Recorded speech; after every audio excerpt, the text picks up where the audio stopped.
We don't talk about. Hey, Talking look. about Tyler Perry before this, and we said talking about Bow Wow Beetle.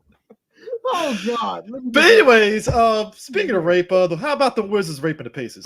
Anyways, Oh, well, you man, know what? basketball. It's basketball season, ladies and gentlemen. Hey. You know what? I will say this. This is a tale of two teams, the Warriors and the Wizards. Adam Silver is smiling ear to ear on these playing games because who knew that the Warriors and Wizards were going to bring in the big ratings for You that know, to the point that fucking Charles Barkley got mad that they didn't call the Wizards Pacers game and they had to call the fucking Memphis Golden State game. He was low key kind of like mad, like the fuck, man, I gotta call this bullshit ass game. I wanted the Wizards game. Like the one thing that gets me about the playing games. First off, didn't know that like the level of seriousness that went. The level of seriousness that went into it, man. A lot of people weren't. I think a lot of people weren't ready. We didn't think it was going to be that entertaining. You know, first off, number one, and number two, I didn't think nobody knew it was going to be this intense and all the rest of that. The fact that one of the games was live or die, and that was what was that the Hornets and it was a Hornets and Pacers. Yeah. Good God, the Pacers beat the brakes off them. I mean, just dismantled them. Just so the next day they get their ass whipped by the Pistons. Like it's tough. It's a little tough tournament. And what made it so interesting is that all four, I would say maybe two of the teams at the end, the Wizards and the Pacers, yeah, they truly were the last two that had to kind of fight for that last spot. And I know there's going to be a bunch of criticism on it. Only reason why I'm probably for it is because the Wizards got in. Let's just be real. Also, that's probably the only reason why we're cool with it. But also Boston. There's going to be a lot of talk on should they keep it up. You know what I mean? They should keep it. I mean, it makes for an interesting thing because number one, if you're seventh and eighth, you get two times to go forward. So you get two shots at it, right? If you're ninth and 10th, that's do or die.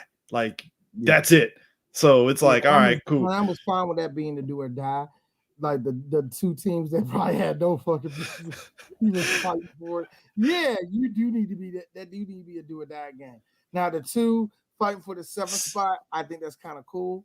But at the same time, yeah, if you're the team that earned the seventh spot, it's like, oh fuck you. Oh, Boston. Yeah, Boston was kind of like Boston really was looking at the Wizards like, why the fuck we got to fight for the seventh spot? Exactly. Even though it's like y'all know better than the Wizards. I'll be honest with y'all, really ain't. Hey, I thought Ish Smith was gonna kill the Boston Celtics like he normally does, but Boston was like, nah, bitch, not tonight. What Boston did so well was they lucked up. They knew that Russ was having a bad night. Oh yeah, and they just capitalized on that, man. The Wizards were trailing the whole fucking game, man.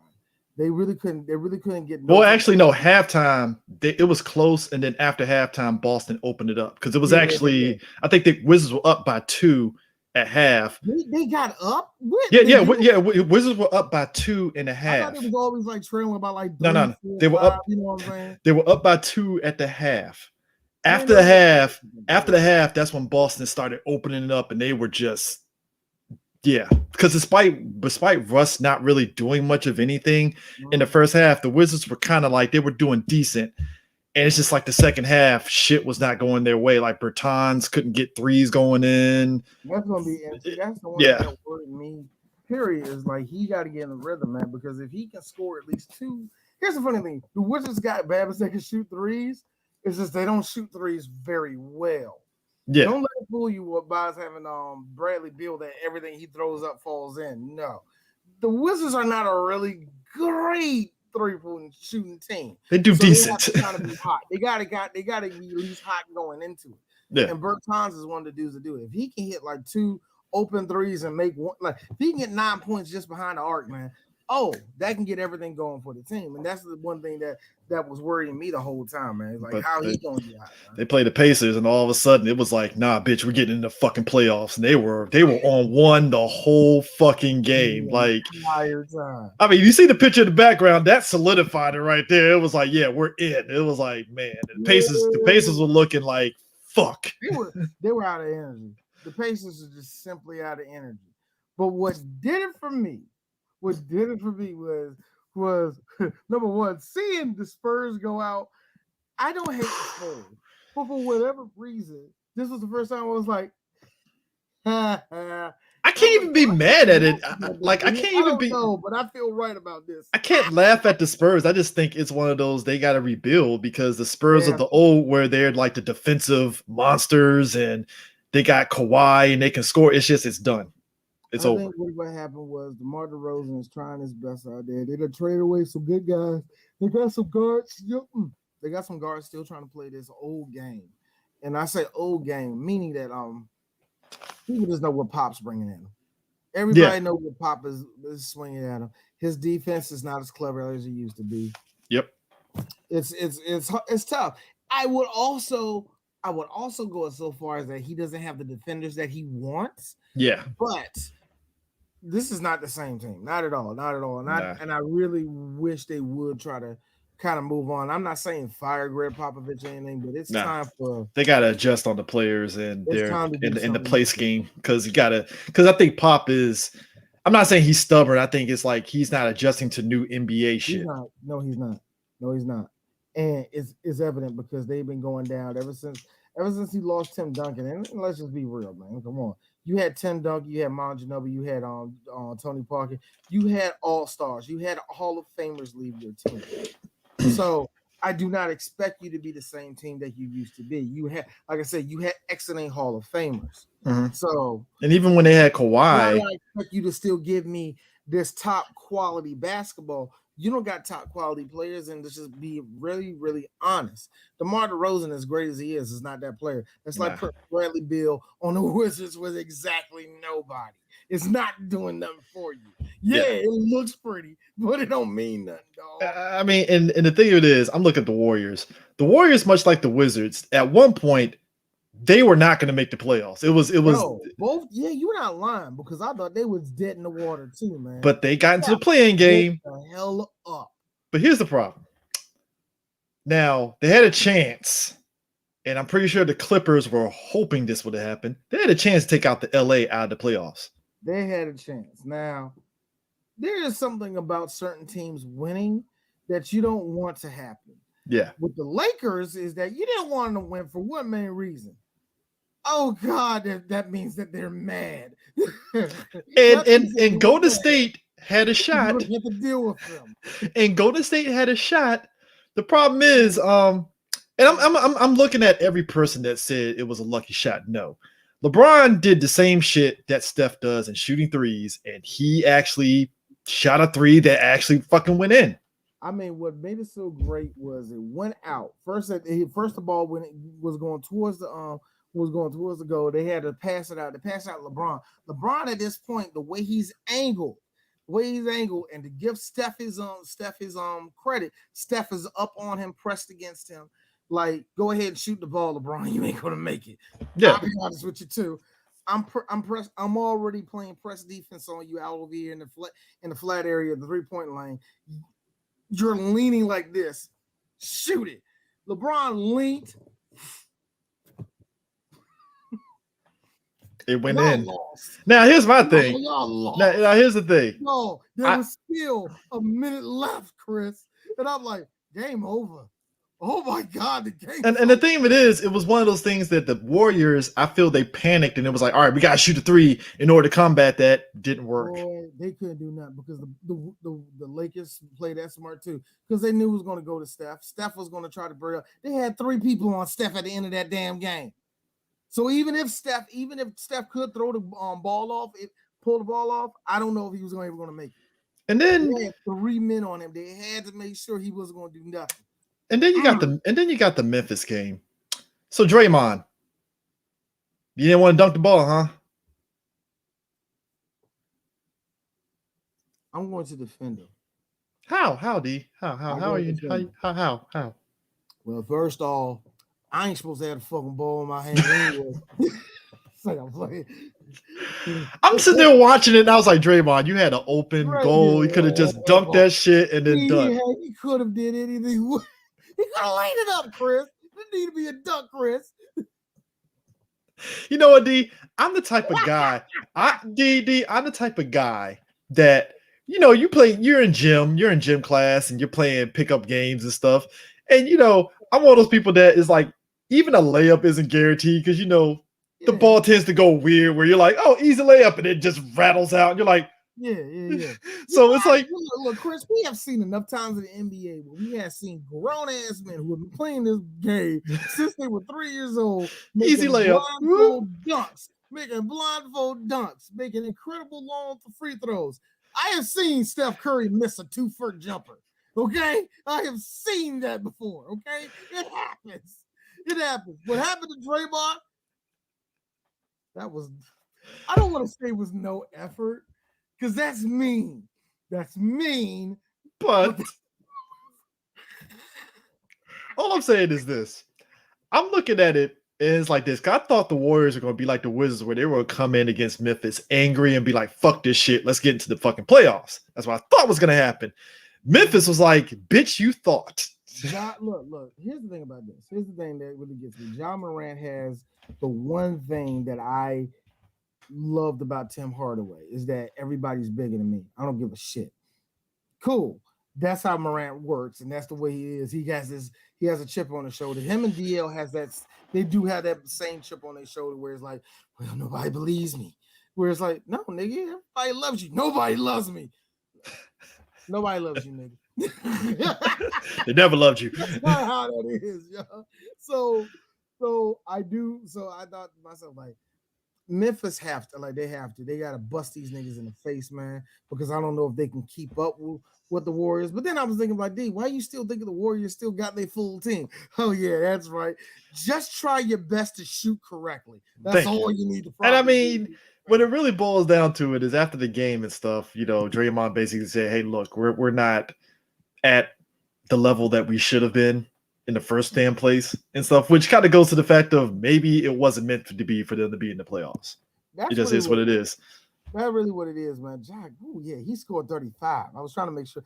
35, 6 and 6. But yeah, I was thinking like it probably wasn't like for the Warriors. Like, here's the thing. The Pacers, y'all, too many injuries, dog. Just too many injuries.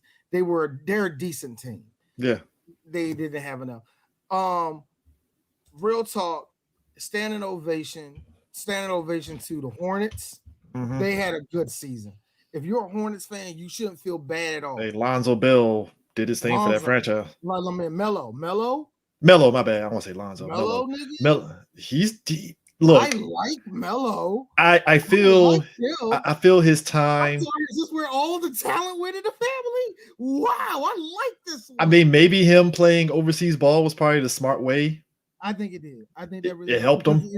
Because that overseas ball should work the same way college should work. That's the theory. That's the running. That's theory. The theory, at least. And the running theory is if you play overseas and come to the NBA, you be all right. He is probably one out of every 17 guys that do that it work for, because it don't work for everybody, in my opinion.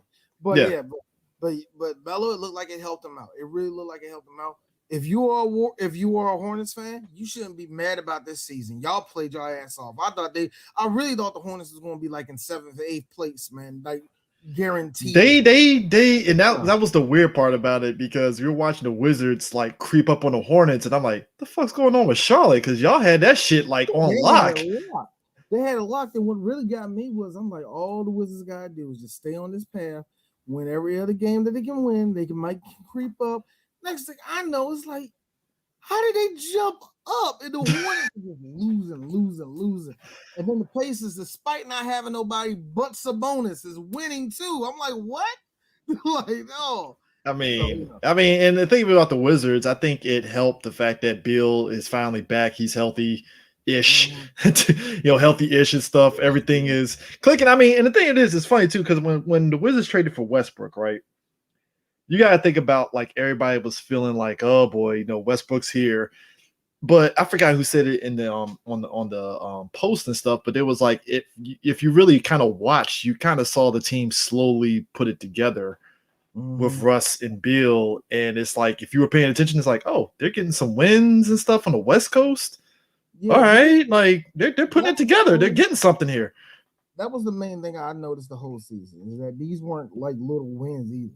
These were the Lakers. These were the Warriors. These were tough games with the Blazers and all the rest of it. these are games that show that they have toughness. The fucking Knicks. Fuck what they did to the net. Yeah, what they did to the Nets with a full squad. Nigga. So except for that last game against the Nets, yeah, they had the Nets number like the whole time. The whole season, man. I still think they do. I think if the Nets fuck up and they gotta play the Wizards, they should be, oh God. See, that's why I think they were scared. I think the Nets were scared as shit. Like, don't let them win. Please, God. Oh, no. Let it be the Celtics. We can beat the Celtics. I don't know, man. Boston might be a problem for the Celtics. Been annoying. The entire look, the Wizards probably would have lost. Let's just be real. Wizards probably would have lost it in 6 games. You know what I mean? Yeah. Big deal. Whatever. But real talk, Russ would have wore them out. They would have been sick and tired of him. They would have had 3 people on his ass. They be good and fresh to get their ass kicked out by not the Hawks. So God, who's in 3rd place? God, oh, but still, they be ready to get kicked out of the playoffs, bro. It's crazy. So right now, Miami and Milwaukee are playing the first round. Who do you got winning that series? I actually I got Milwaukee winning it, but here's the funny thing. Somebody told me, I need somebody to give me a good reason why they think the Miami's going to win more than 2 games. That's my bet. I don't think they're going to win more than 2 games, man. The one thing I will say, I will say this. I think that the Hawks and Knicks, I think that's more interesting. And not because I don't like, here's the thing. The Hawks are the Hawks to me. They're going to get out this first round and that's it. But hey, Nick Nation, they are losing their shit. I think the Knicks got a chance to beat them, actually. Yeah? I really think the Knicks got a chance to beat them. I mean, you know what? Part of me has Miami beat Milwaukee. I need somebody to give me a reason why they think it's going to happen. Oh, only because of Jimmy Butler. Only because Jimmy Butler. That's the only thing. I know it's a prediction. It's not a big deal. I'm not putting your feet to the fire on that one. It's just that I need yo, nigga, tell me. You know what's the anomaly one? You know what's the anomaly? So then this is my dark horse fucking series here. Dallas and the Clippers. For some fucked up reason, I got the Mavericks stunning the Clippers. I don't know why. Stunning too. I have it going 7. I have it going. Oh, it's gonna go to 7. I gotta go because it's the Clippers, and I don't trust them. I don't trust the Clippers. I don't. I really don't. No. The Clippers. The Clippers are will forever be my version of a Chinese motorcycle. No, I'm not getting on it. No, that thing's gonna fall apart on me. I already know. See, that's why they were hoping that the Lakers were going to get bought by the Warriors, because they was like, we don't want to see the Lakers. We don't want to see the Lakers. They do not want to see the Lakers, and I don't trust them against the Mavericks. I don't. I know. Now it's kind of funny. So if you think, because a lot of people are telling me the Wizards are going to be annoying. They will. Like if they had to play the Nets. If they had to play the 76ers, they were going to be annoying. I agree with who was it? I agree with Shaq.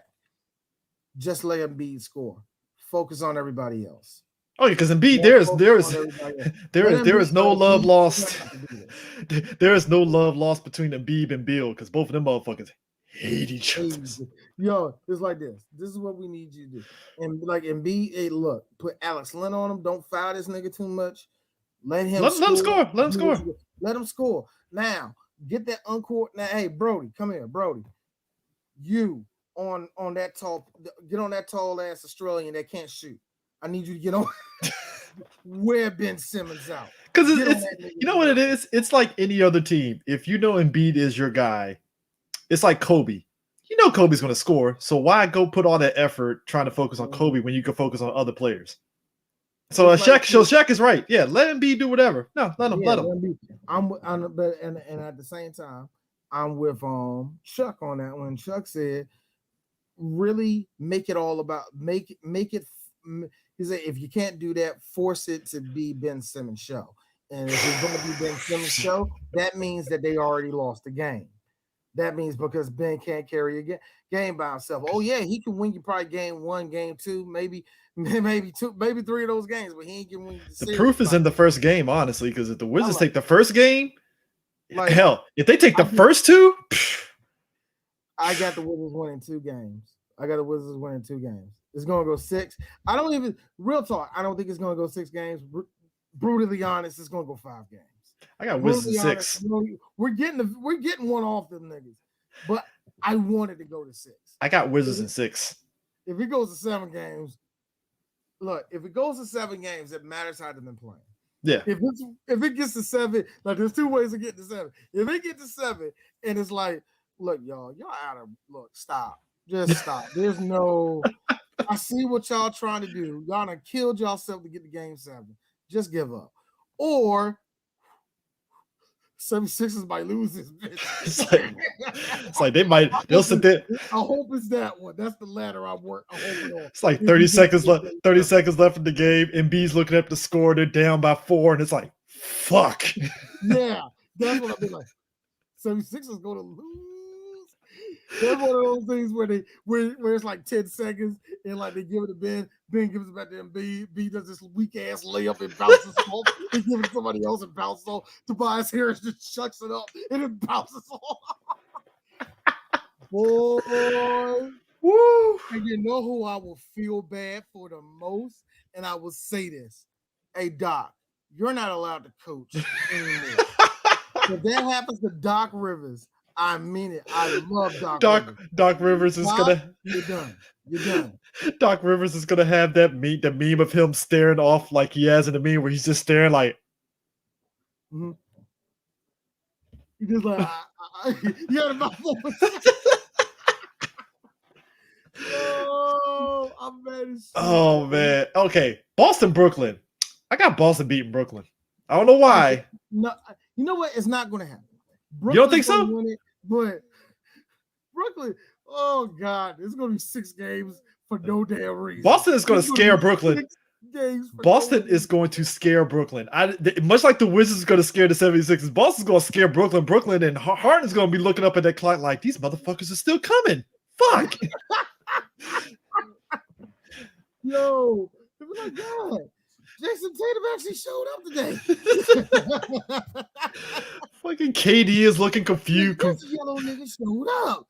KD looking confused. Fucking what's his face? I think Kyrie over there. Look, I guarantee you, Kyrie's going to be the main reason why they win that series. I guarantee you. Oh yeah, he's been playing so great. He's going to be the only reason why they win that series. Oh man. So and then you got Portland, Denver, which I can't make heads or tails. I want to lean towards Denver though. I want to go for Denver. No, I am going for Denver. The reason why is this. CJ McCullough and DL have been hell-bent, looking way past beyond their vision and looking right at LeBron, saying that we're going to be. They want revenge. They want revenge. They want revenge from the bubble. Oh, they want LeBron bad. Here's me. You need to be worried about that big ass white boy that's in front of you right now. It's like, hey, look, it wasn't. And you want to be, and you need to be afraid of the 2 half breeds that he got. What do you mean? Oh, so Jamal's all the way black. You're all the way black, sir. Actually, I don't know what Jamal is. I don't. But anyway, but I was talking about Michael Porter, who has been great. Michael Porter has been great, but the Nuggets. Oh, I got the Nuggets winning, and it's because the Blazers are already looking at the Western Conference Finals, which true, good for you. Stop. No, no. Worry about because Joker wants that smoke too. He's been playing like an MVP this season too, man. So, well, he's up for the MVP this year. So yeah. So Suns Nation is feeling themselves because they feel they can beat the Lakers in 6, and I'm like, all right, Phoenix, all right. Y'all better hope the ghost of Rajon Bell, and Omari Stoudemire. Omari Stoudemire. Wait a minute, who's the Kobe stopper? Was it Rajon Bell? Yeah, it was Rajon Bell. Oh my God, that's how big of a. I told that to my kids. That's how big of a deal that Kobe was. There was dudes around the NBA that were quote unquote Kobe stoppers. And to me, yes and no. Like, there was proof that Roger Bill stopped him that one time. But they keep on acting like he was like this permanent dude. It was him. They try to say that about Trevor Ariza. They said that about who else? They tried to do that with Rudy Gay, and Rudy Gay got ate up by Kobe all the time. Dude, I like Rudy Gay. Rudy, I like, man. Dude, they set Rudy Gay up for failure. I was like, what are you guys doing? Kobe stopper. Rudy, dude, like, I won't be what? Nigga, it was like how they set up Tyronn Lue as the fucking damn Iverson stopper, and I was like, no, he's not. Recent thing I heard about that, man. That blew my mind. Somebody asked Allen Iverson how does he feel about that picture about him stepping over to Tyronn Lue. He said he hates it. He's like, I hate it for. Of course, that's my friend. Tyronn's my friend. Tyronn's one of the most coolest dudes in the world. I love him to death, man. So yeah, I was killing him, but that's stepping over my nigga, man. So I'm like, nobody thought about that. No. Well, I mean, it's no different. It's no different than like ESPN putting out that thing of the anniversary of Iverson talking about practice and stuff, right? And somebody looked at ESPN and like, but ESPN, you didn't even fucking put the full proof of why he said that. Y'all ran with that shit and criticized them, but didn't realize, his fucking friend died. Like, that's why he was feeling some way. Like, my friend died. Like, come on. And also, it was a two-parter. It was that, and it was some real talk. Talking about practice. Not a game. Practice. Not a game. And I gotta go back on it. That's the best part. Not a game. Not a game. Practice. It's like my friend died. My best friend died. And y'all tripping off of practice. Practice? No. Like, even if it let's not even put the sad news of that. Yeah. Let's not even put in that sad news. Dad, D, I was looking at your Chris, we was looking at your practice. You made 15 shots out of 100. What's going on? Nigga, that's practice. Which is ironic because we were living at a time where Dennis Rodman, and we saw in The Last Dance, Dennis Rodman in practice really wasn't synonymous during the latter parts when he was out here partying and shit. What happened was, and that's what really got me, because that really went into the image of who Allen Iverson was. Yeah. A lot of the media really wanted to make him like bad boy, bad guy type of thing, and they were because we know how the media goes. They do it in order to create an image for him, and if he leans into it, he could be a lovable bad boy, or he could just be an asshole. We just treat him like an asshole and make sure he doesn't win awards because he never looked at us or some bullshit like that. It's stupid media bullshit that really helped. That's what really hurt the NBA. And the NBA, I'm glad the NBA kind of recognized that a little bit. Like a lot of the reporters, a lot of that atmosphere that was created during the 90s because Michael just threw the NBA through the fucking roof. You know what I mean?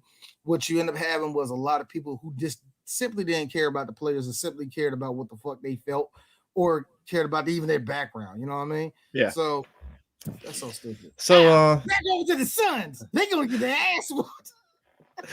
And lastly, we got the Jazz versus Memphis Grizzlies. Jazz is gonna win this. Yeah. Yeah, that's kind of like the game that's like, But basketball news though. I'm glad the Grizzlies made it though. Oh yeah. Marv Albert is retiring. Yes, after what he said, 58 years. Yeah, 58 years. That is holy shit. That's a long time. So that means you had to start at like age 24. That's some Dick Vitale shit. Like you've been in this game for a long ass motherfucking time. Vitale, I think he's still doing something. I think he's still doing something, but yeah, Marv Albert. It's funny too because Marv Albert, I like the guy, but like he really didn't need to be doing the commentating for the Wizards Pacers game. It was like because you could tell both of them, they really weren't familiar with the Wizards roster like that, and even the Pacers roster. So it's like, what I heard was, it was like the way I heard it about the second corner. I think they both knew Yeah, the Wizards about to kick their ass. Oh yeah, they knew that too. They knew that because by the third quarter they was gassing on topics. Holy, You know what? I even think with that all that going, even with that big lead, you can still tell it well, but you can tell that Marv Albert I should have known early this season it was going to happen because it's like you can tell like he's slowing. You know, like he's been slowing down the last few years anyway. Yeah, and not in a bad way. We can just tell that he's not. You know, of course, man. He's older now. You know what I mean? yeah. But we didn't expect him to do a lot of that, man. So whatever. I mean, but like I said, that guy is a staple of the NBA. I loved his commentating and stuff like that. You know, that the old school hairstyle that he kept rocking for years and years upon years. I remember when they called him cross dressing because he was fucking his wife and he was cross dressing, and they tried to make a big deal out of it and couldn't find out there was because despite that being a big embarrassing moment, there was a whole lot of white guys his age. Oh God, I thought there was only one. Oh, Marv Albert does it. I'm not a homo. Here's the crazy. You know what's crazy about it? You remember when Marv? Oh man, whiteness is an amazing thing. Remember he got fired from NBC because of the sexual assault shit, and then when it blew over, they hired him back on, and everybody was like, "Right, the fuck?" Right, that. You gotta understand because it's kind of funny. And I really realize. I think this goes to the Michael Jordan. Because the NBA was such a big deal, one of the biggest deals at that time, and I know CBS had to be kicking themselves in the ass for it when they gave up the rights to NBC because NBC just opened up the whole like right now. If y'all old enough, y'all hear the theme song, y'all hear it. I know y'all do. like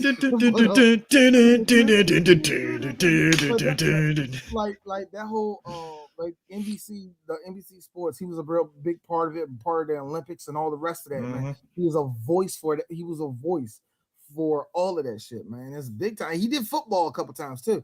So Marv Albert, yeah, he's the fucking man, nigga. You can't get around that shit, man. He was really the voice of basketball, and yeah, I would have done the same thing. I would have hired his ass. Hey, I don't know. Now here's the thing. I don't know the full thing about it. It's in real talk, and I hate saying it like this. It's years ago. Nobody cares no more. Well, it was basically like it was essentially a situation where he didn't. Penis, yes. It wasn't like it. It was. It was basically essentially he copped to a lesser plea and only got like a year sentence and shit. It was kind of like don't do it again kind of shit. So it was like, all right, and NBC, like most businesses, was like, all right, Marv, we gotta let you go. Hence why they hired him like 2 years later. All right, Marv, you're back on board. And I'm like, Bob Costas is like, the fuck is going on here? Come on, man. I was going to be that. No, Bob, nobody likes you. Just do the Olympics. Just do the Olympics. No one likes you. Bob Costas is the most straight edge person ever. Like he does. It's like I'm pretty sure he's a chill dude and stuff. It's just every time I see Bob, I was like, you're the most regular schmegular guy. No scandals, no nothing. One thing I give Bob Costas is that it's kind of funny. I heard that he's an okay journalist at the end of the day. When I said okay, meaning that a lot of his clout came from you just got lucky. But I mean, he does the job. He'll like, I think, who the fuck was he interviewing? He was interviewing somebody and he kept like hounding them about. I think it was around the time of the of Kaepernick and the protests and shit, and he was hounding somebody, and everybody's like, man, Bob Costas don't play. Oh yeah, he was on Brian Gumble. I think he was on Brian Gumble. He worked because he does work for him sometime off and on. Yeah, something like that. What's Bob? Is it Brian Gumble? I don't know. Yeah, he was on real. Yeah, it was on Real Time. Yeah, okay. So the thing about the thing that gets me though also is that it's getting that time around the Olympics, and we're starting to see a more Olympic people do Olympic shit. And I saw Simone Biles. Oh, did you see the? Look, man, we're gonna have that. We're gonna look. Here's the thing. It's like Serena Williams. She's just murking everybody. I understand. I totally understand everybody wanting to see Simone and talk about how much we do this. Like, look, let's just be real. She can't go in. She can't go in. Why? Are we just gonna hand her a gold medal? Why? She's gonna win. This bitch is a cheat code. Have you seen her? Serena. She's literally the Serena Williams of gymnastics. It's like as soon as she hits on there, everybody's like, "Oh boy, here come this chick." God No, damn it! man, it's like this bitch, like she sits right in front of, right before her thing comes out. She put a USB cord up to her head and she types in her phone. And it's like a Game Shark code, and she's able to jump 85 feet in the air, man. You see the video recently Yo, where she did like a fucking triple flip in the air or some shit? I'm like, what the? Then again, I'm like, well, Simone, you're like 4'1". Of course you can get away with that. Simone 4'1", 99 pounds, got fucking horse legs. I don't understand it. I mean, well, she's 4'11", but still, the point is, she's short. Still though, how the hell you built? How the hell you got the height? You of built a like black Serena, woman? and you short. How do you have the height of a black girl who sits on her ass and eats red hot pickles every day? But yet your legs are built like a fucking Mustang. That doesn't make any sense. I feel and I'm being real, and I'm just not saying that I'm against. No, she's banned in my book. No, she's banned. She's banned. I'm surprised. I'm surprised it hasn't. Because you know why we gotta ban her? Because the Chinese are gonna break out one of these girls, and y'all gonna say she a robot, and it's gonna be a whole thing. World War III. She gotta sit down. I'm surprised there hasn't been that one white person that's like, "Hey, test her for steroids." I'm pretty sure she gets that every single time. She the first one in the bathroom. I guarantee you that. Oh, hold up. I gotta look. Hold up. I gotta look this up because there was a women's track and field. Hold his cup now. You going in now. Hold up. I gotta look this up. Out of your friends. We gotta see you. Don't wave hi nobody yet. Hold up, because there was a black women in the track and field. They're competing for the Tokyo Games. Yeah, I'm trying to find it because they all got it, like they're all qualifying and shit. And I was like, God damn, these chicks are gonna they're really gonna try to fucking see who can beat who now. Crap, if I could find it, damn it. Anyways, but let me guess. All those girls are built like motherfucking greyhounds, or are they built like motherfucking fucking Flojo. You ever see those pit bulls that have got like muscle definition? Look. We're talking Flojo. They built on some Flojo shit. And I'm like, God damn. So we're talking skinny black girl, big ass booty, big ass leg. Okay, cool. Flojo, I got you. That's scary. Let me tell you something. That is a scary. A black girl that can run fast is scary. I don't think y'all understand. Y'all look, niggas get chased by other niggas all the time. Have you ever got chased by a bitch before? Have you that runs track and field? A black woman that can run and that can run in New Balances. Have you ever got chased by her? It's scary. I ain't talking jogging. I ain't talking leisurely jog after you. I'm talking like sprint after you. Sprint. Well, that girl got less weight. She look. We all know. Everybody knows this black bitches are more aerodynamic. All I'm saying is, look at the sun. Because of the sun development gives them more. I think is something to say about like we really sleep on black women in track and field. So seeing it like be like pop up in like 12-fold of there's like a shit ton of black women in track and field now qualifying for Olympics and shit. It's like holy crap! Like this is insane. What I heard, and I could be wrong, and I got to ask my boy Marcus, and I probably ask my coworker too. Because I noticed that too. What I've noticed is that just the competition around the country is going up. Like track, like the way track is now, the way they train these kids now is so different, and they're building better athletes at this point. Yeah, and that's where it's going to be interesting for girls because guys, when you're an athlete, you can go ahead and try to play like rugby, try to play baseball, different all that. Women don't got that many outlets after that. You know what I mean? Yeah. So what we're seeing right now is that some of these high schools are freaking powerhouses for basketball players, track and field people, gymnasts, and all the rest of that, man. And these are like black kids who are like they're cheat codes. They're cheat codes. Have you ever seen Noah Lyles? Noah Lyles right now is the number one track star for America, and he's faster than Usain Bolt. Have you seen this nigga run? He's faster than Usain Bolt. He's faster than Usain Bolt. Usain Bolt, by the way, retired on top, and this motherfucker is faster. For a nigga from Alexandria to go, all right. Bet, got you. I got you. Okay, I found it. So these are the women. These are black women, by the way. They're on top. Elaine Thompson hails from Jamaica. Shelly Ann Frazier and Sha'Carri Richardson. These are the top 3 ladies in track and field in 100 meter and 200 meters. Then you got the 400 meters. You got Lena Irby, Shanae Miller, and was it Licky Claver? Hold up, I'm trying to think. Where's she from? Real quick. Let me guess. They're all from America. No. Licky Claver, she's white. Never mind. My bad. My bad. Mess up on that one. I fucked up on that one. She don't count. She a white woman, so she must be cheating. Hold up. Now, man. See, now I have to actually bring up the bios and stuff like that.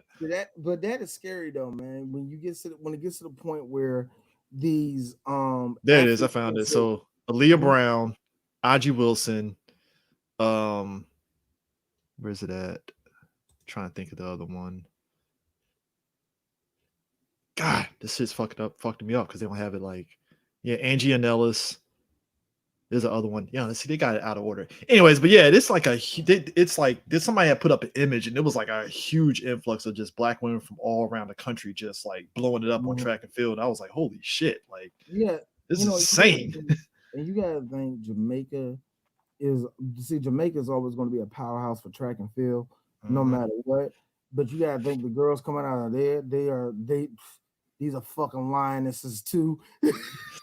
these girls ain't got to play with either. Like, I never understand. Like, that's the one thing that's real. That's because besides, I guess, gymnastics and swimming, then it's track and field. Nobody else cares about anything else in the summer. I mean, it's like baseball. I know a lot of people talking about they care about tennis this year. Sure. I mean, and I think you only care because Naomi Osaka is going to be in it. So, but here's my thing: she ain't gonna be hitting for us. Japan, baby. Oh, you thought she was hitting for? That's why everybody was asking her about the whole thing about the whole Japan and Black Lives Matter and shit. And she was like, "Well, look, that's what they're doing.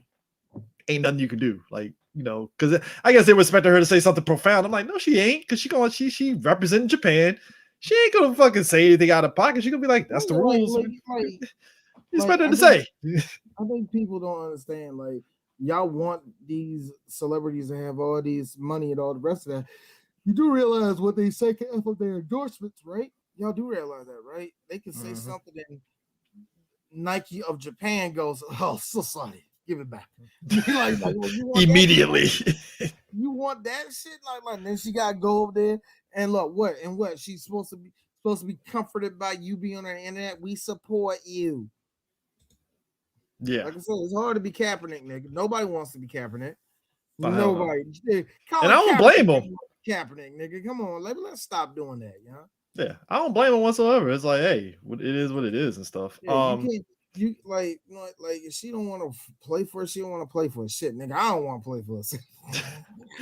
Nah, but you know what's funny? So here's the kicker. Nah. I would love to play for United.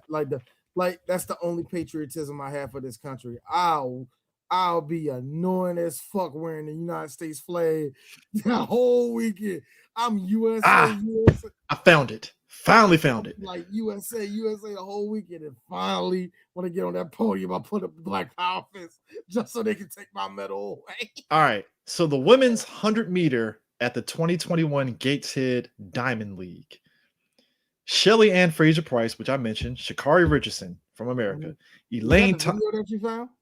No, it's a tweet that they actually showed all of them. Elaine Thompson Hera from Jamaica, Blessing Akabari, Dina Asher Smith, Marie Josie Talou, and Natasha Morrison. Now, all those are black women. Mm-hmm. And what countries they from? United States and what else? Jamaica, UK, Ireland, Ireland. and Ireland and Nigeria. Ooh, I'm sorry, Ireland. Yep. Wow. Marie Josie Toulouse is from Ireland. Hey, nigga, your camera messed Oh, up. shit. My bad. My bad. I think uppercut his camera. It's like, No, but she but that's like Ireland. What? Yep. That's cool. That's crazy. I forgot niggas existed in other places. That ain't. Hey, black people from Ireland, man. Black people from Ireland is just it sounds like such an oxymoron, doesn't it? Black it really does. You're black Irishman. Oh God, man. It's like finding samurais in South America. Like what? Like they exist? What are you talking about? Well, we were out there forever. Oh man. Samurai. I mean, and the thing of it is, like Sha'Carri Richardson, apparently she's been the one that's been like killing people and stuff, breaking records. Like she ran, was it a 22:35 in the 200-meter race? That ain't bad. That ain't very bad. That's nuts. Like she, like that's like the top time. That's literally the top time, like period. I tell you what's nuts right now, Chris.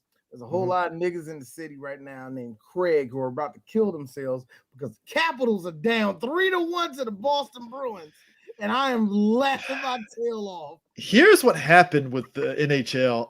Unbeknownst to a lot of people, the NHL low-key finished the regular season and was like, all right, guys, playoffs. And you're like, whoa, when did the regular season end?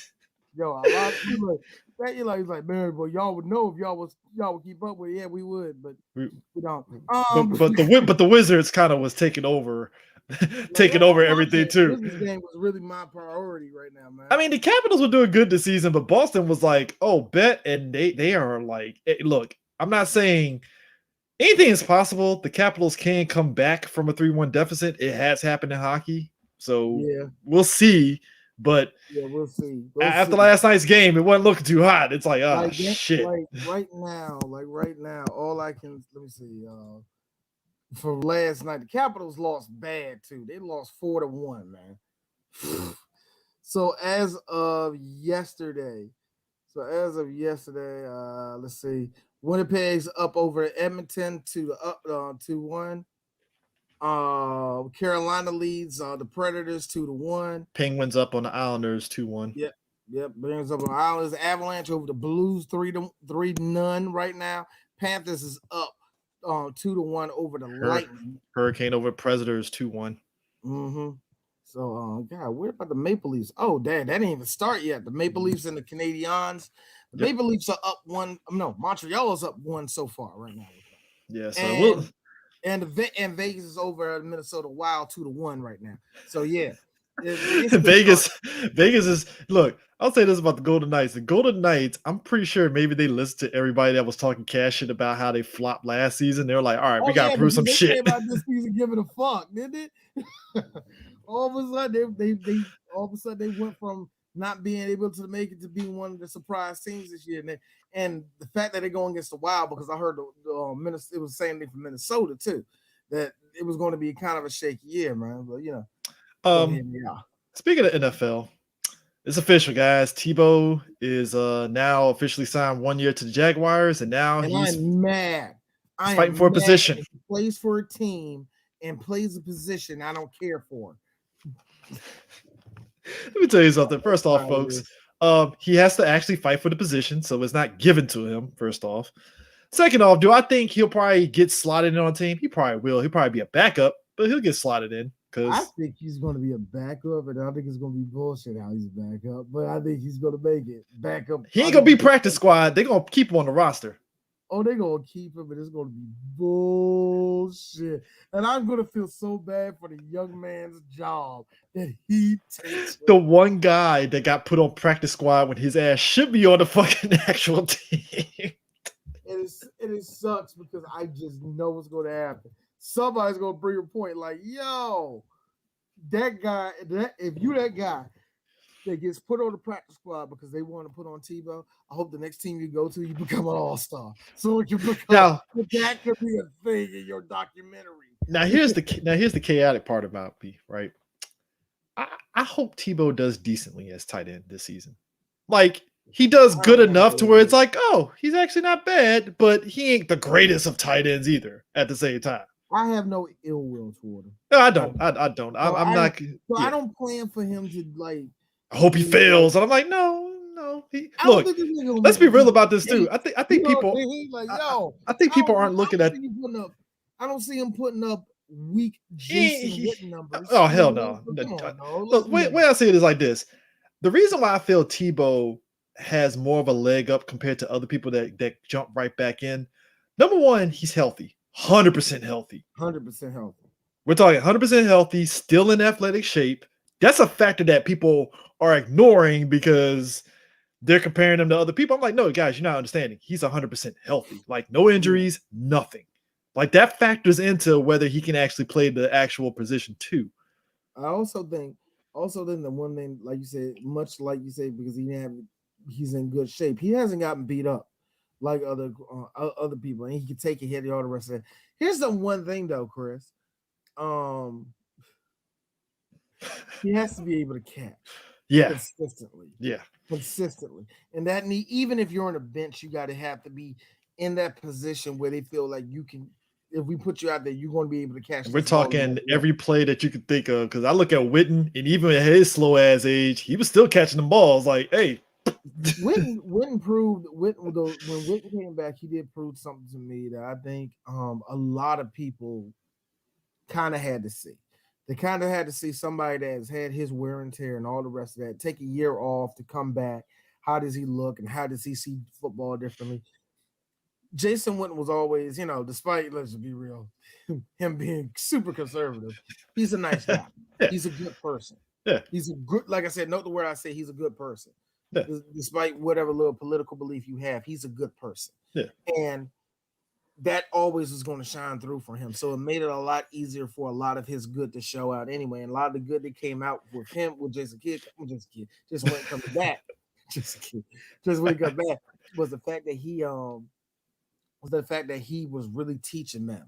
He was really being a part of the game and all the rest of that. And there's a little bit of catches that he did take on that year. Yeah, he did pretty well for that. I mean, he did pretty good for the Raiders too. I mean, like he did certain things. I mean, it's funny too because he was low key still kind of breaking records, even when he went to the like. I was just like, oh, he's still out here breaking records. I think he's like all time I think he has like all time catches. I guess in the NFL, some shit.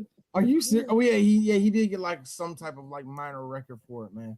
Yeah. So it is what it is, stuff. But the fact that everybody was still just kind of like looking at Tebow, I was like, guys, he'll get on the team, but we'll see how he does and stuff. So I still, like I said, and again, I still don't see him staying on the squad though, man. I still don't see him staying on there though. I mean, he'll get the year and stuff, but I don't see any other team taking him and stuff. I'm just, which I'm scared because if he does decently, I'm scared that fucking our lowly diet racist owner is going to probably go get Tebow as a tight end. But let me tell you, I'm scared. I'm scared. That ain't what happened. I do not see that happening. You don't see Jerry Jones pulling the trigger and getting Tebow just to get butts in the seats. Nah. I got enough butts in seats. Last thing I need is some dumbass Christian trying to tell me how to do my damn job. Oh, you know what? I forgot. I'm sorry, Mr. Jones. Look like I'm a oil tycoon from Arkansas. What part of Christian do you think is a part of me? Like, come on now.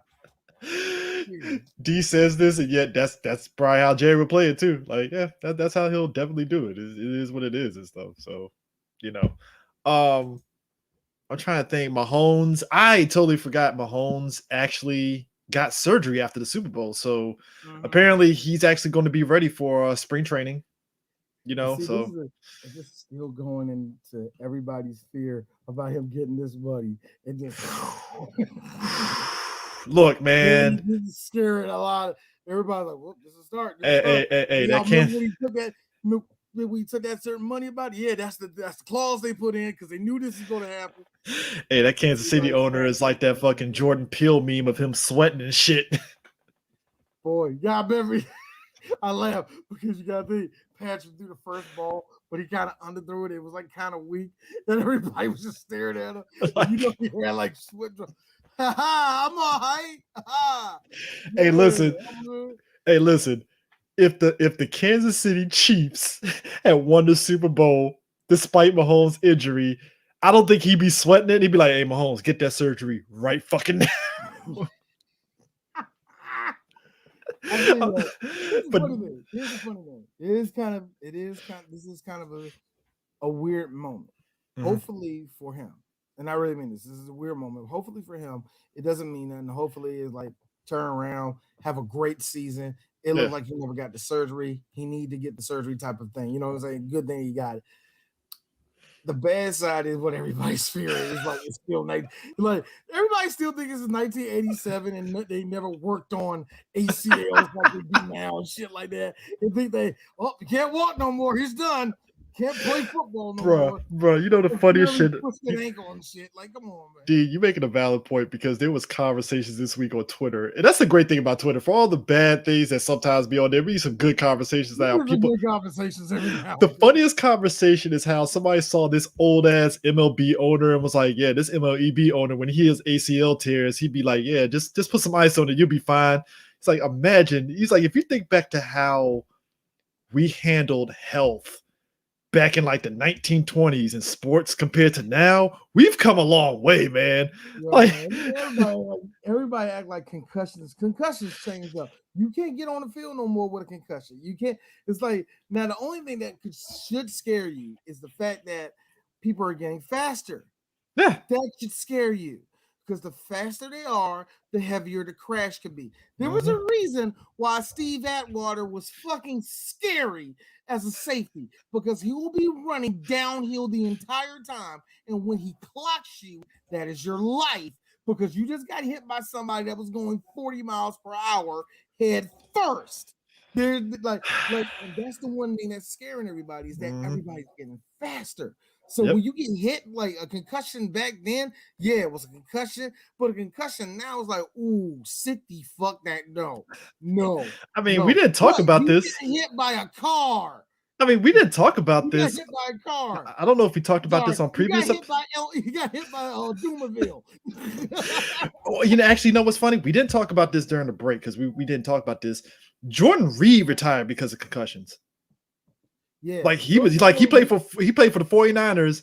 He got concussed again. He was like, you know what? I'm done. You know what? Like when it happened last time on the Redskins, I thought he was done.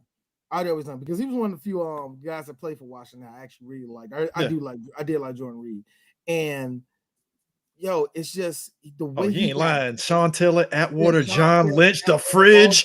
Woo! Everybody hit going down. Everybody hits going downhill, and they still hit like they're going downhill. And like I said, everybody runs faster now. Everybody wants tons of. You got niggas who are freaking running track and field. They're running a 4. They're running the 40 at like 4 seconds.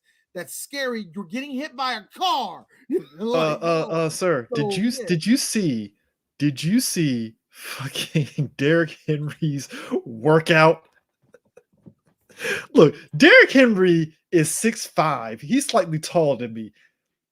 I aspire to get like Derrick Henry at one point. I'm working on that. But like that dude's workout, and I'm like, and this motherfucker was trucking people as a running back.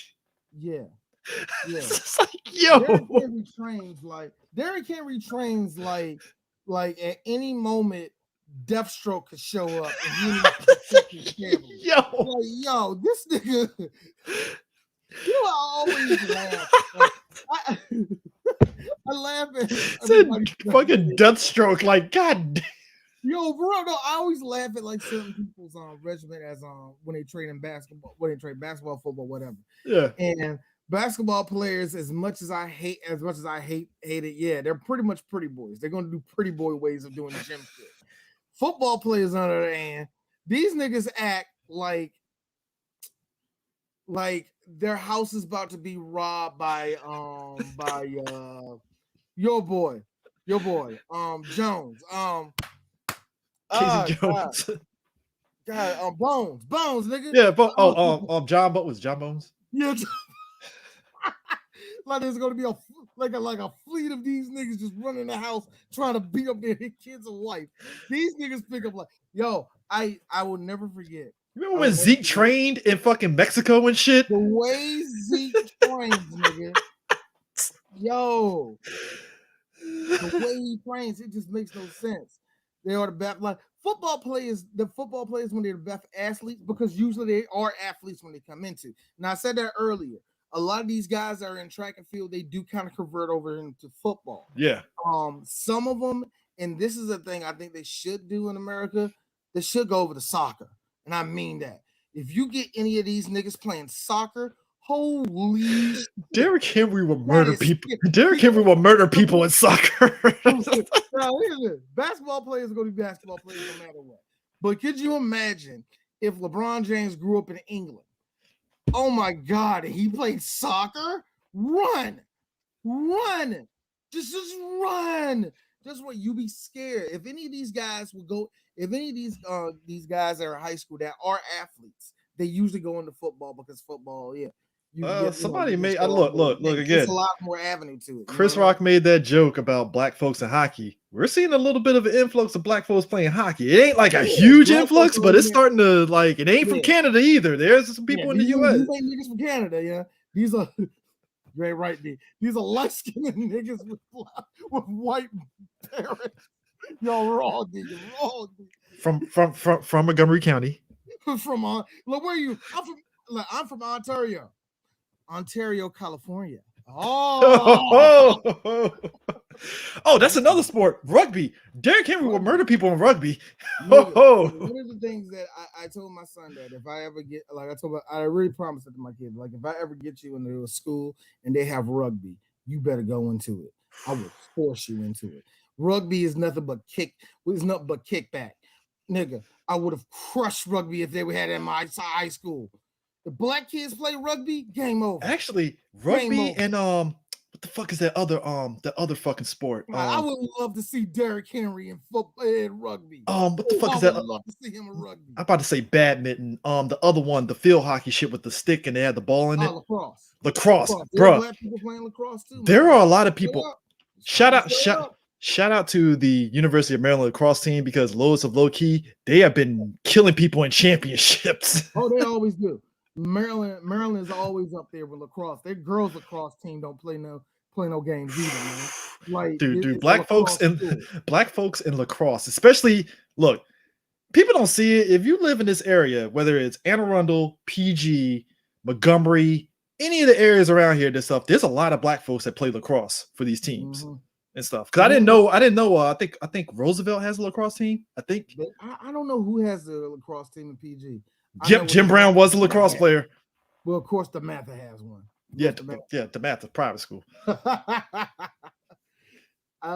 it's still fun. It is kind of interesting, man. I would love to see a lot of these really fast dudes going to soccer. I would love to see some of these really fast, because, and I mean that, a lot of black kids, when it comes to baseball and soccer, are the two ones that I need to see more niggas, people from the hood playing that game, because kids don't understand. Like when I play soccer and I get all the kids around the neighborhood playing it, I look at some of these kids as like, you don't need to be on the court, kid. You got potential, sir. You don't need to be on the court. You need to be on the field. No, not playing football either. I bet you can't get hit. I bet you don't like getting hit, don't you?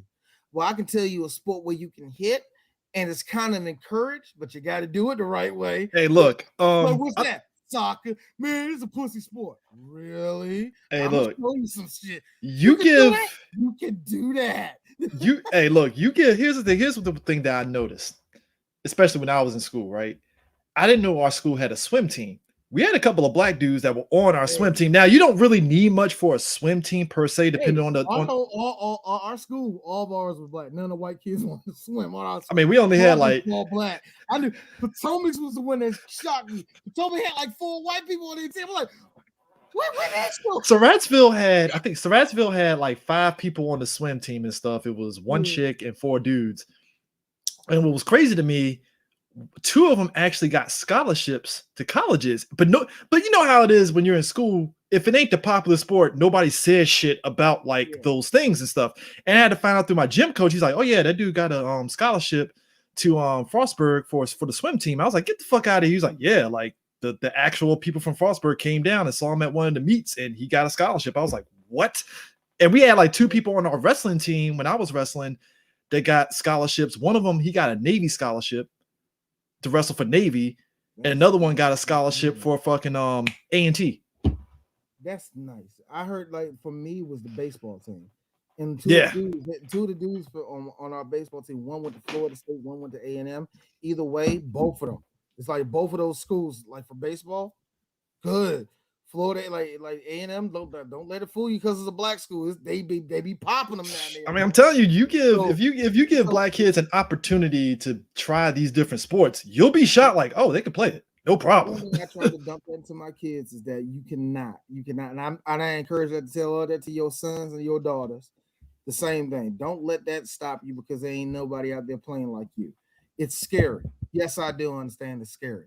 It ain't fun when you want to see yourself, you know what I'm saying, out there playing with other people that look like you. I mean, that was part of the reason why like I got into wrestling, because it was like, because I was like 5'11". I was like my dad's height. Everybody see a tall black dude, they're like, oh, you should play basketball. But it's like, I'd rather just play basketball for fun. I'm not for the competition and stuff.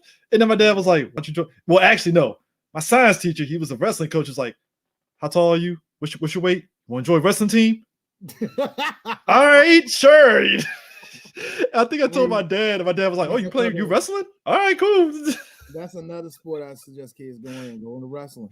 Going to floor wrestling. It's hard work, good, especially for your weight. So have fun. Yeah, man. And I was telling Oh, definitely. Like I definitely tell these kids you cannot let that stop you. You cannot let that stop you. The one thing I've noticed, at least growing up in my life, I noticed how the MLB discouraged a lot of kids our color that baseball wasn't for us. They made that very clear. Yeah, Hagler. Right after the strike, they started not giving a shit about black people and just caring about getting all these other influx of black people that didn't have an opinion. The Dominicans, they didn't have to talk to them. So it's like it always pissed me off that you can really see that there's no influence of baseball in the black neighborhood. And it's like, yo, we're the best athletes out there. We're bad as hell, man. So whatever. Man. But let's get to this. So Dee decided. Real quick. Tomorrow is the Monaco Grand Prix. Ooh, where are you watching it on? Where are you watching it at? It was on ESPN. It's going to be on. All right. Watching all ESPN. All are usually on ESPN. I didn't know they were on ESPN, but it's going to be in the daytime. So it will be around about 10 o'clock tomorrow, maybe 9, maybe 11. Please check out your own time on the East Coast. I don't even know myself. But they did the qualifying today. I'm gonna give you the top 10 real quick with the qualifying. Let's see. Number 9 was coming in 9th place with Sergio Perez. 8th place was Sebastian Vettel. 7th place was Lewis Hamilton. Hamilton looked real bad during the qualifying, man. He couldn't do not much anything. Who looked real good was in 6th place Pierre Gasly. 5th place Lando Norris.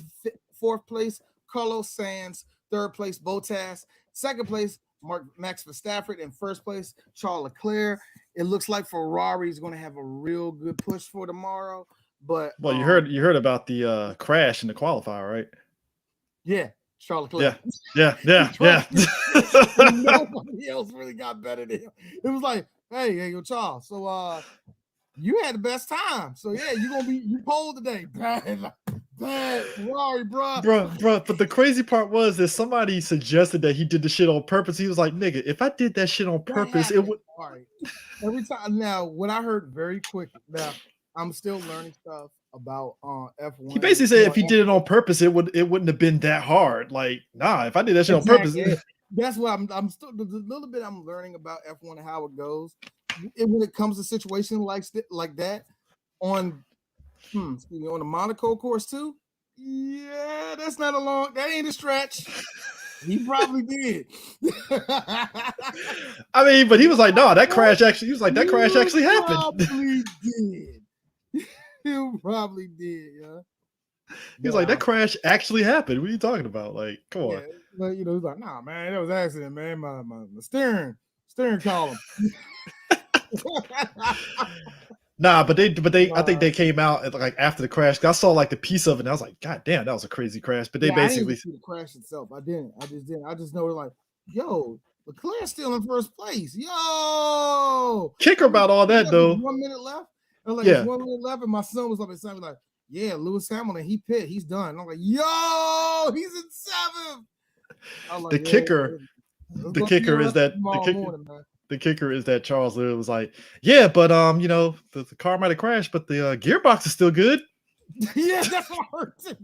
Nah, yeah, you did that shit on purpose. You rolled your shit on purpose. The only thing I will say this.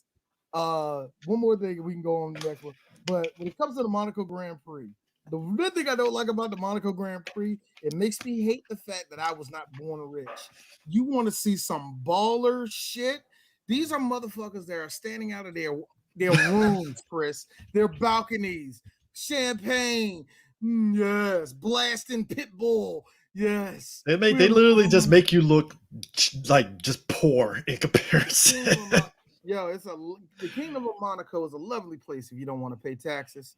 It's just a lot. Now, here's the kicker. Here's the thing. You can vacation to Monaco. It is very affordable.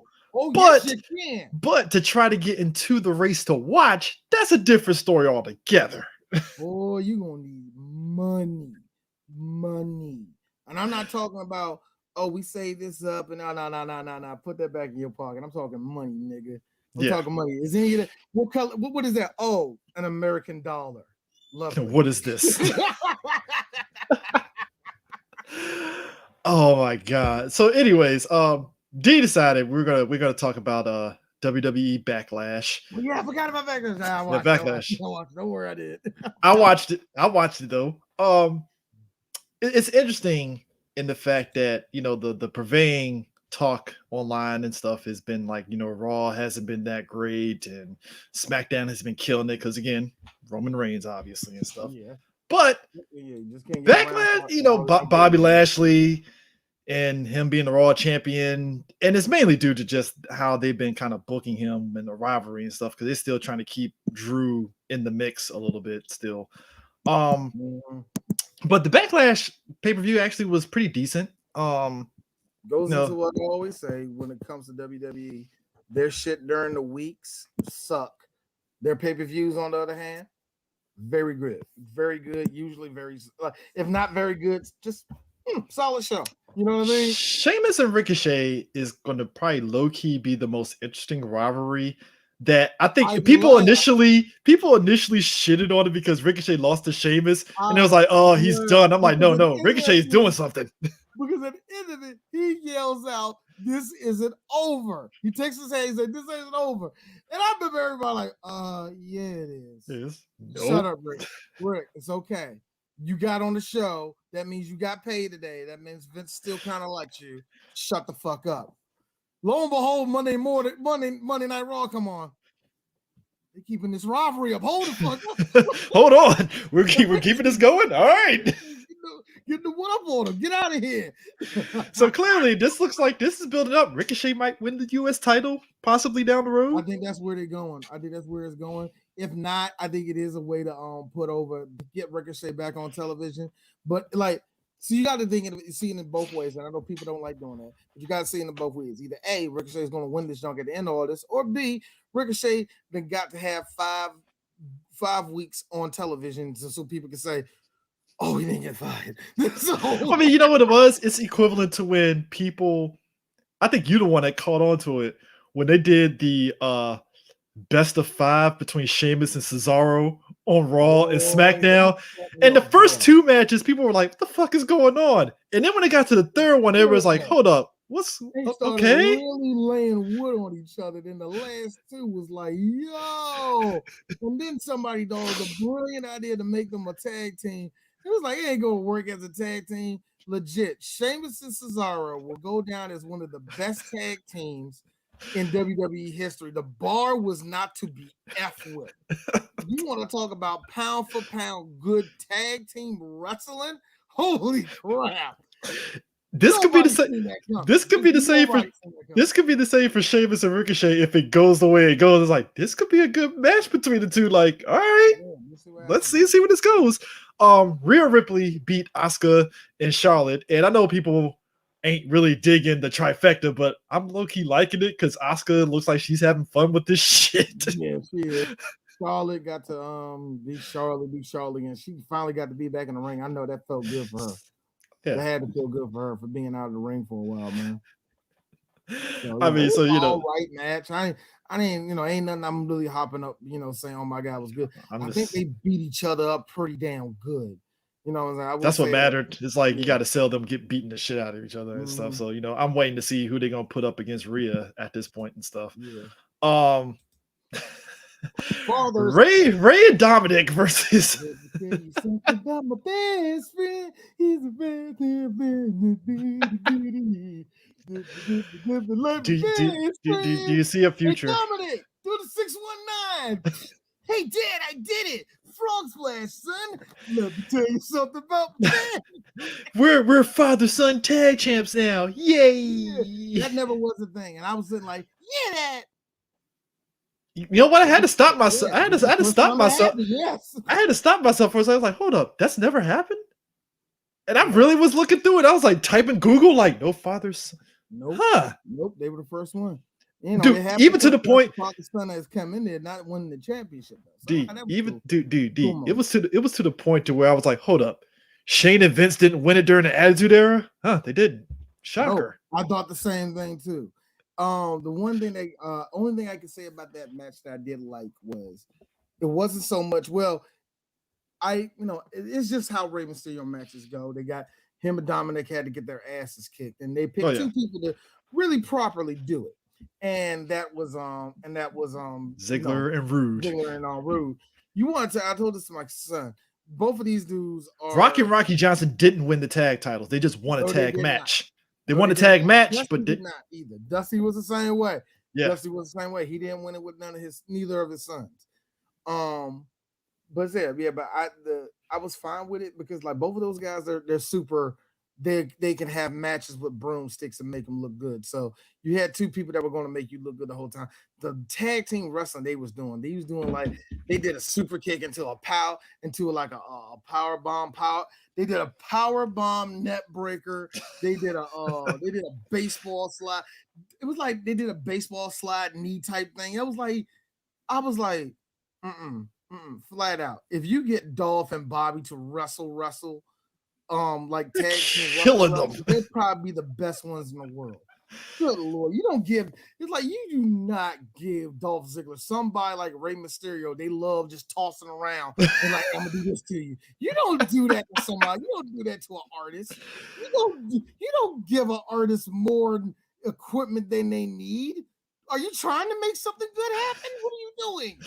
Anyway. I'm kind of curious to see where Dominic Mysterio lands at wrestling wise and stuff. We'll see it. We'll see it. Best line that whole match. My ribs hurt.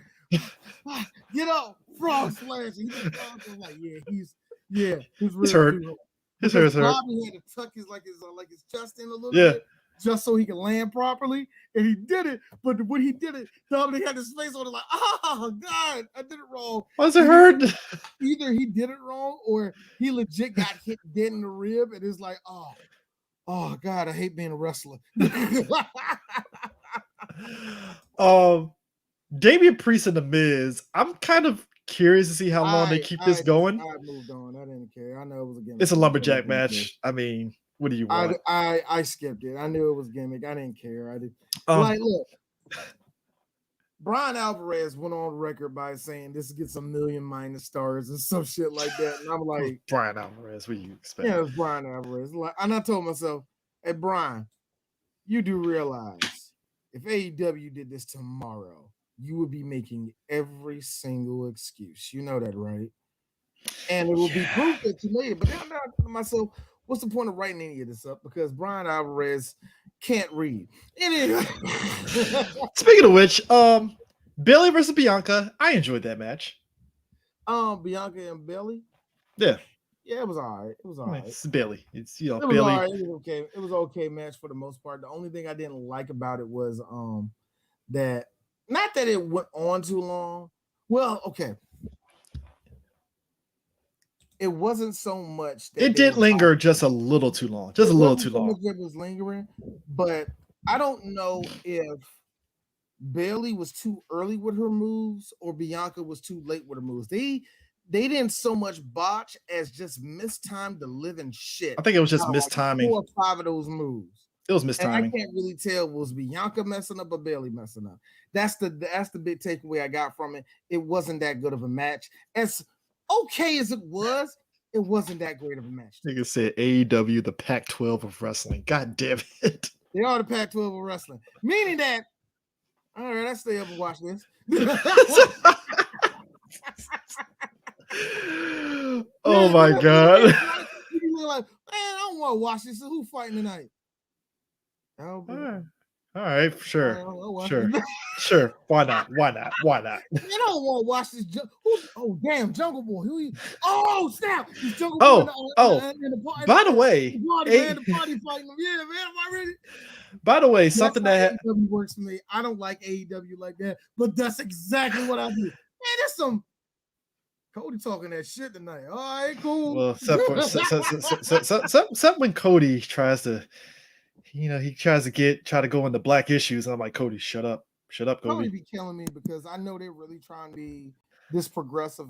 They're trying to be progressive, and I understand why. I get it.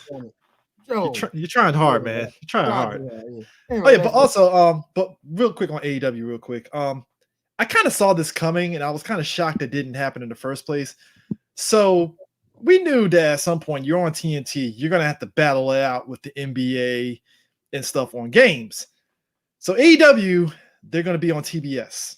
I knew that was gonna happen. I was kind of shocked why that wasn't their first move in the first place when they were doing AEW. Because I think just publicity wise, it was better to go to TNT. TNT is the better of the Turner networks. Is the top one of the Turner networks. On top of that, they have the Champions League, the NBA, and some hockey and some of the Olympics. Yeah. So they're known for sports. And I know for a fact, if Cody is the person he is, he called professional wrestling a sport. He didn't short sell and call it sports entertainment. Yeah. And if he did, why did you do? Why? That was the whole point of leaving. But anyway, but still, you see what I'm saying? Yeah. SmackDown's a Big Ten. Don't do that. No. Ring of Honor wishes they were the SEC. They wish they would have SEC. That's New Japan you're talking about. Yes. Exactly. New Japan is the SEC, where everybody's a freaking dynamo. And but Vanderbilt and all the rest of them, that's what we call the tag team division. Anyway. But them going to TBS, I don't think it's a bad move because it's like, not a bad move. It is interesting because TBS is known for comedy. What you want me to say? You're on a comedy network now, and with occasional baseball games. Oh, you know what? It's weird. I don't know their contract with the Atlanta Braves no more. How does that even work? It's weird. They occasionally, they sometimes play baseball games from the Braves. It's weird. Feel like it, you know what I mean? Something like that. But I had to throw that out there because it's like, so I guess the TNT belt is the TBS belt now. That's what everybody was saying. Like, how does that? Or maybe they keep it. Or maybe they keep it the TNT belt. Raw's the ACC. Raw's the ACC. Been there for years. Nobody's leaving. Like, been there for years. Yeah, we know half of this shit is trash. But real talk, you not gonna go to Florida State Miami game? Exactly. You're not gonna go. Yeah, get in here. What you not gonna go to the Orange Bowl? I think they're gonna keep it. I thought so. Get in here. I think they're gonna keep it the TNT bill. I don't know. I don't think they're gonna change it to TBS. They're just gonna keep it TNT. I don't think they're gonna do nothing that silly. If they do, it's like, shit, just call it the TV belt, Cody. This is what happens when you try to be cute. But didn't they also say that they were doing another AEW show that's going to basically be like, somebody joked, it's like, what's it, AEW Thunder or some shit? Yeah, I heard that. I was thinking to myself, no. Only reason why is because I'm not a fan of it. You already got 2 good shows. You got Dynamite and Dark. AEW Dark. Dark. And I think Dark, as much ish as I gave, it's their main event, basically. Yeah. As much as I gave shit to Dark, it's a good show. Oh, I've seen some wrestlers that it's great for them to be. It's really great for AEW to build. Here's the funny thing, and this is where it splits off for them and WWE. WWE don't need a show like that to be WWE. Nah. They could do that, not film none of that, or make it like exclusive to online. Again, or something like that's that. what main event. That's what their main event is anyway. Yeah, they don't need to do that shit. But AEW Dark is great because a lot of the wrestlers, the shout out to Big Old Belt Show, a lot of the people that they've interviewed have been on AEW Dark. And that's how I've been able to like actually see them watch them, because I was like, oh, okay, cool. I know about that wrestler. That's awesome. All right, fun. I like it. But yeah, I just had to throw that out there and stuff. So Bobby, Braun, and Drew, I love that match only because they were literally beating the shit out of each other. They beat the crap out of each other. I mean, which is what you need out of that. You need that. I didn't like about it, but it made the most sense. I was like, Bobby, you ain't hurt that much. And I'm like, Bobby's not that hurt that much. And it bothered me because every time they would show like some of the background of where it was on the ramp, you see MVP just standing right there, right? Mm-hmm. I'm like, yo, MVP, get out the fucking way of the camera, nigga. That looked bad. He was just standing there the whole time. And you notice that he started creeping closer to the ring. Next thing you know, he over there like, hey man, put him down, put him down, put him down. Here come Bobby, throws him out the ring, spear 1, 2, 3. And as villainous and as pissed off as maybe lame as that ended me, then here's me. That's how you do it, baby. That's how you do it efficiently. He didn't have to fight. Let them beat each other up. I was like, yo, that is no. Here's the sick part. Everybody hates that in wrestling. Here's me. Smart wrestling. No, that's smart wrestling. That's ring psychology right there. No, why do I need to do that? That tells a story. No, you're so busy trying to beat him up, nigga. You should have took care of me a long time ago. Exactly. Joke's on you, buddy. Nah, I want to beat up Braun. You when you had a chance to do that when I was helping you. Nah, you beat him up. I'm gonna toss you out this ring. So it's gonna be interesting. It's kind of funny, Chris. Mm-hmm. The champion is still black. Wow. Just like wow. Our champion is black, and it's look. When I saw that poster from WWE with them saying we're coming back and doing live shows, and you see Bobby, Roman, and Bianca, and I was like, so great. It's interesting. Great. You're really starting to see, like, at least of course that's their big attraction. The fact that which was a really big deal, and I didn't know how it was a really big deal. The Japanese seeing Shinsuke on one of their trailers is like, oh, he made it. You know what's funny is you're one of the selling attractions. Like that's what makes it so interesting. That's why Asuka's such a big deal, because this girl can barely speak English, and she is like one of their biggest hits. But she does them videos. She does them videos with Naomi on fucking Twitter, and motherfuckers eat that shit up. And it's like, yep, they eat it up, man. Kana's whole. I think what really helped her is having that Twitter page and her letting her be as Japanesey and somebody who is in a real Rocco's Martin life type of situation, try to anchor through America. You know what I mean? Shinsuke's fine. Shinsuke, Shinsuke 15 years. I'm fine. That's the funny thing about Shinsuke. It's like Tozawa talks like a black dude, man. You get Tozawa like, hey, what's up, man? Oh, bro, yeah. Look. Tozawa will, because he's from Kobe, and you know Kobe's down there in Kasai. That's the nigga region. So you know. I mean, it's funny because everybody's like thinking something's up with Shinsuke. I'm like, no, Shinsuke is just happy he's wrestling. He'll get like, dude, he just came off of having like a solid ass fucking match with Seth. Like that match was fucking great. So it's like, no, he's out here chilling, doing whatever and stuff. To do a whole thing with Baron Corbin, which more than likely that you're going to be the winner of it, and everybody loves seeing Baron get his ass whooped. Baron, what kills me about Baron Corbin is that this dude could be giving mouth-to-mouth resuscitation to an old lady, to Betty White. He could be doing that to Betty White to keep Betty White alive. Everybody, Betty's all right. Boo! That's why I love, dude. There's something about Baron where it's like, I think he relishes in the fact that he's a heel. And I think that's why WWE also is still keeping him. It's like, no, we love Baron. He's great. I think Baron has really linked into that. Yeah, I'm a dry hill, and you hate me. So guess what? I'm gonna keep being dry, give you half-ass promos, and you're gonna eat it up because you hate me. And guess what? Hey D, how is Baron as a wrestler? He's pretty damn good.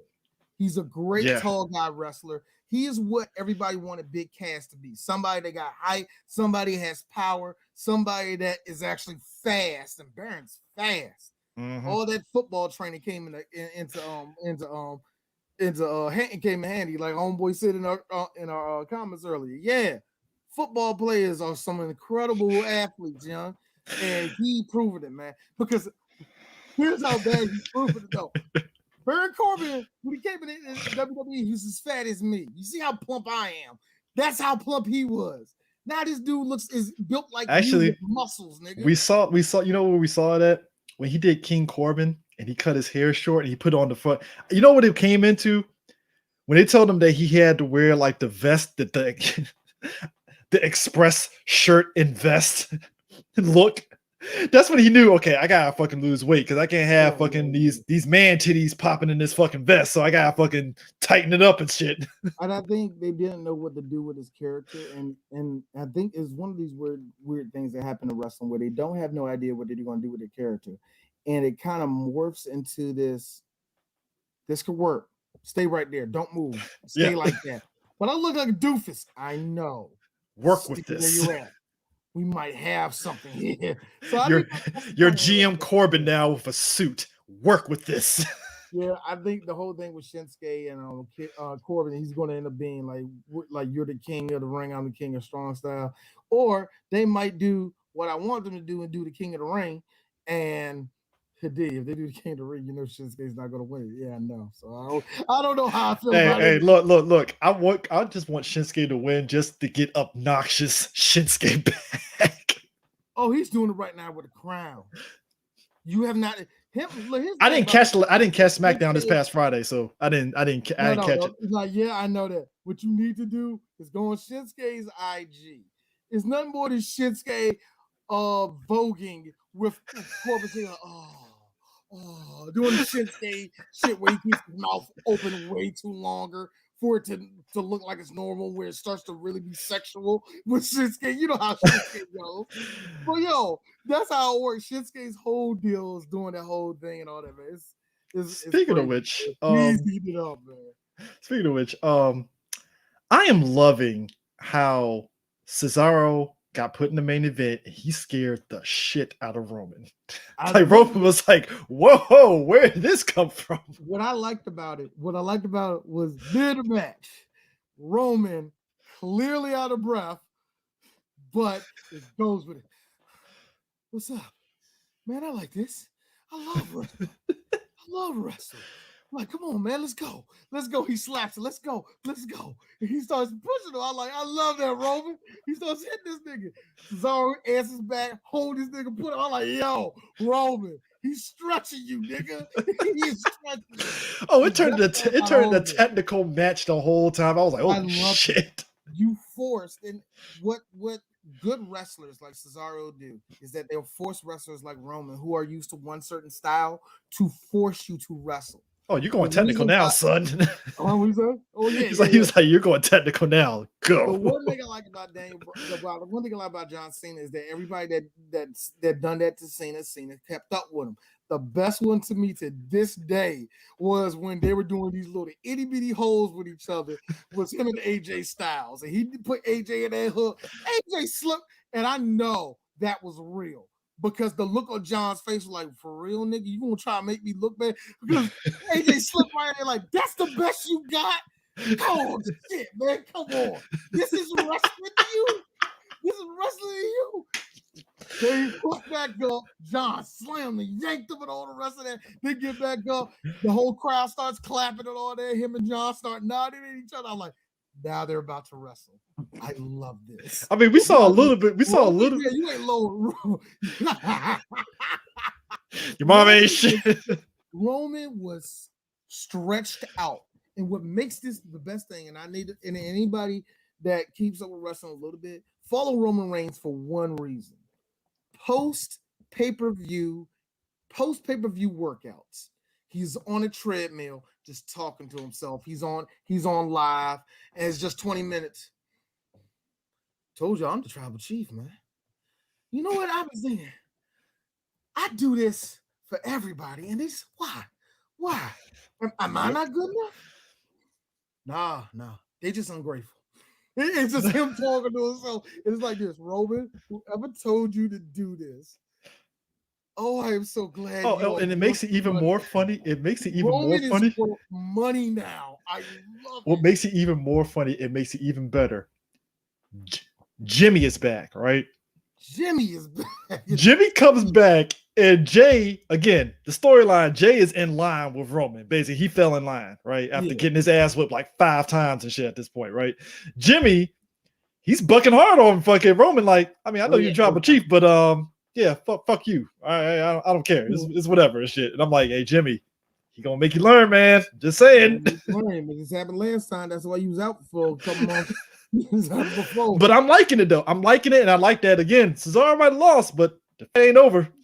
I don't know where any of this is going to come. Like, see, if you're WWE, there's one big thing that's on your horizon. When do we drop this off? When will we take this off of Roman? Because that's just the real thing. When do we take it off Roman? When are we eventually going to take it off him? And your second option, do we really need to take it off him right now? So there's a lot of that. Everybody is pointing to Big E right now, and I'm like, maybe. But that might happen next year. Maybe. See, I don't know what anybody right now. Because he's having because right now Big E's having a good thing with this whole IC title shit that he's going on, and it's funny. It's fucking funny. hilarious. It's more funny because as better as Apollo's Nigerian accent gets, the more distant, the more wackier it kind of feels. It's like, and I feel like, and I hate it because he's like, now he is talking. He is actually questioning why must this black man think that he can take what I have? I love it. Like, he's getting better at that. But you know what sucks all that out? That big ass nigga bone. Thank you, WWE. Thank you. Because y'all didn't want to believe this short nigga with a spear. We got to deal with this dumb motherfucker behind him. Thank you. Side note. Now he's gonna have to deal with him for the next. Side note. Small little story that's happening here. Kofi got some big victories over fucking Orton and what's his face and Lashley. And it's like, oh, okay. So where we doing with this? What are we doing here? I don't think Kofi's. As much as I think we're due for one more run with Kofi, This ain't it yet. It ain't yet. And I'm holding my breath for it. I think we're due for one more run with Kofi. Like, I know that I think they're gonna do something cheap with Kofi, give it to him for 1 month, and he loses the belt. I think that's what's gonna happen to him. I don't want Kofi's that. Gonna get it, and it's gonna be worth it. He wins it clean. So what's gonna happen in the next pay-per-view? Oh, he dropping that shit. No, you dropping Kofi. But no, man. No, dog. We talked about it. Only difference is he'll actually drop it with some dignity. That's the only difference. Actually, no. I wanted to be Brock. No, I hate you. I need that to be. You trying to get Black Wrestler Twitter to be fucking pissed off yet again? Like Kofi over there celebrating. Like, another 60 days with it. So I'm ready for the next challenge.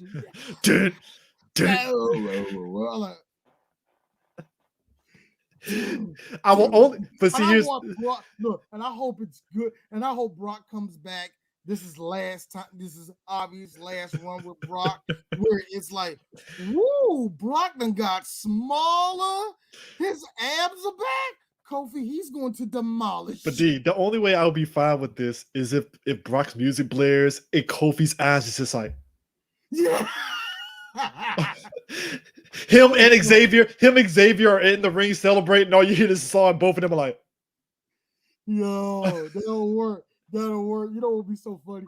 Second match works. Everybody. The second match works. Kofi does a move. Brock puts him in F5. He gets out of the move, slips out the ring.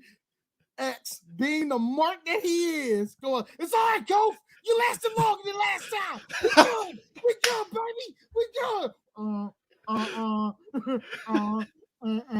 Look, Kofi gets back in the ring. And look, they circle. They grab. He tosses Kofi in the rope. Kofi tries to do a little thing, tries to do Total Paradise, get caught. Boom. Bow. 1, 2, 3. That's exactly what would happen. And here's me. I am fine with every second of this. Kofi, you tried. Because here's the sick part. And I keep trying to bring this up to everybody. We scream for realism in wrestling. Yeah. Okay. Kofi versus Bro. Man, he'll last long. No, he won't. I think people just want the same thing to happen. Like, they want the Daniel Bryan versus Brock thing where Daniel, we knew he was going to lose, but he put up an admirable fight. A little bit, that kind of shit. Doing this to Kofi, and I hate doing this to Kofi. I don't believe with Kofi for a second. Why? Kofi, you don't have Daniel Bryan's background to do that. Yeah. Daniel is a floor wrestler. Daniel will wrestle a fucking Rock and make it look like a Ric Flair match. Hence why when you put Brock in the fucking leg lock and Brock fucking sold that shit, like, oh shit, he got Brock in the fucking leg lock. Goddamn.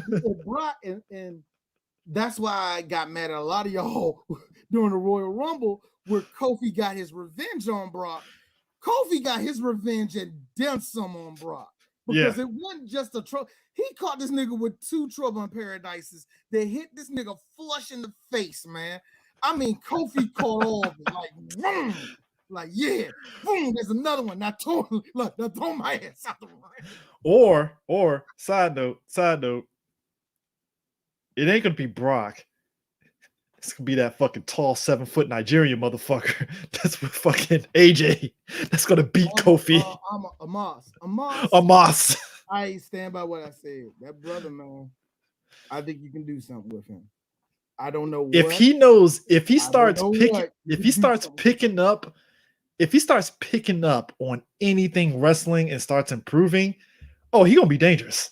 Yeah, man. You like that brother looks like he has everything. I say more dangerous than what's his face? Oh boy. What's his face? Indian dude, big John that dude. Motherfucking Khali. Yeah, Khali. Man, Khali. Khali was just a chop. Khali was just a chop. Here's the thing about Khali. His entrance and all that, and how he first came in was crazy. After that, man, his mobility. What really gave it away was his mobility. With all these big guys, it's mobility that crushes them.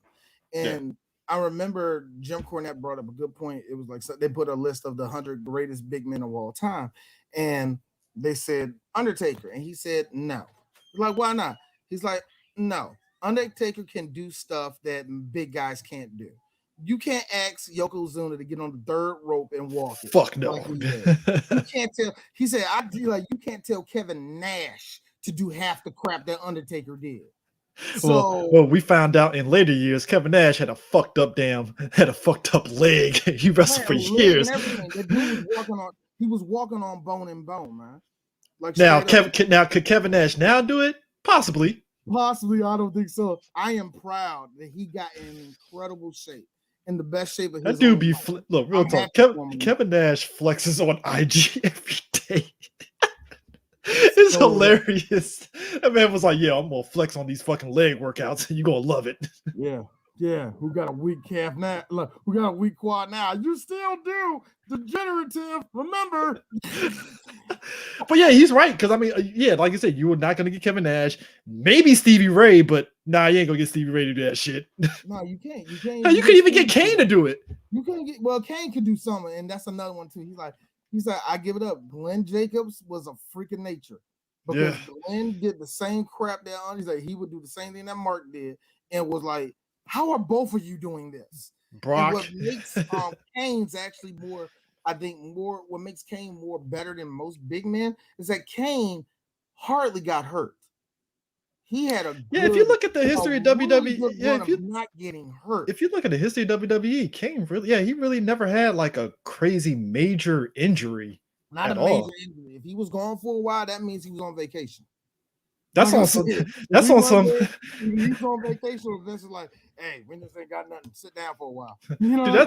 That's some Jerry Rice shit. Because people forget, Jerry Rice never got injured in his career. Never really got. And granted, Jerry Rice. Somebody say he sat down a couple times in Oakland, but that was just more age. You know what I mean? Like Jerry literally sat there and said conditioning is the only reason why he never got injured in the NFL.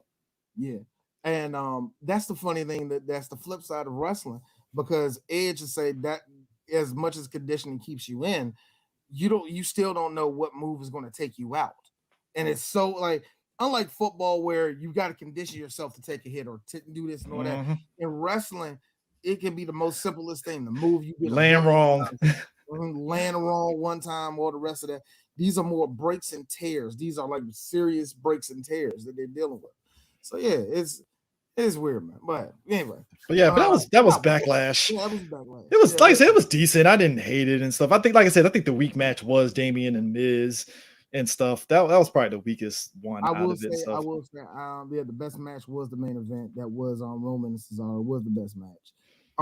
There is the stuff that I'm seeing out of the last thing I will touch. The last thing I will touch in this show is about my boy. That's Velveteen. It was time for him to go.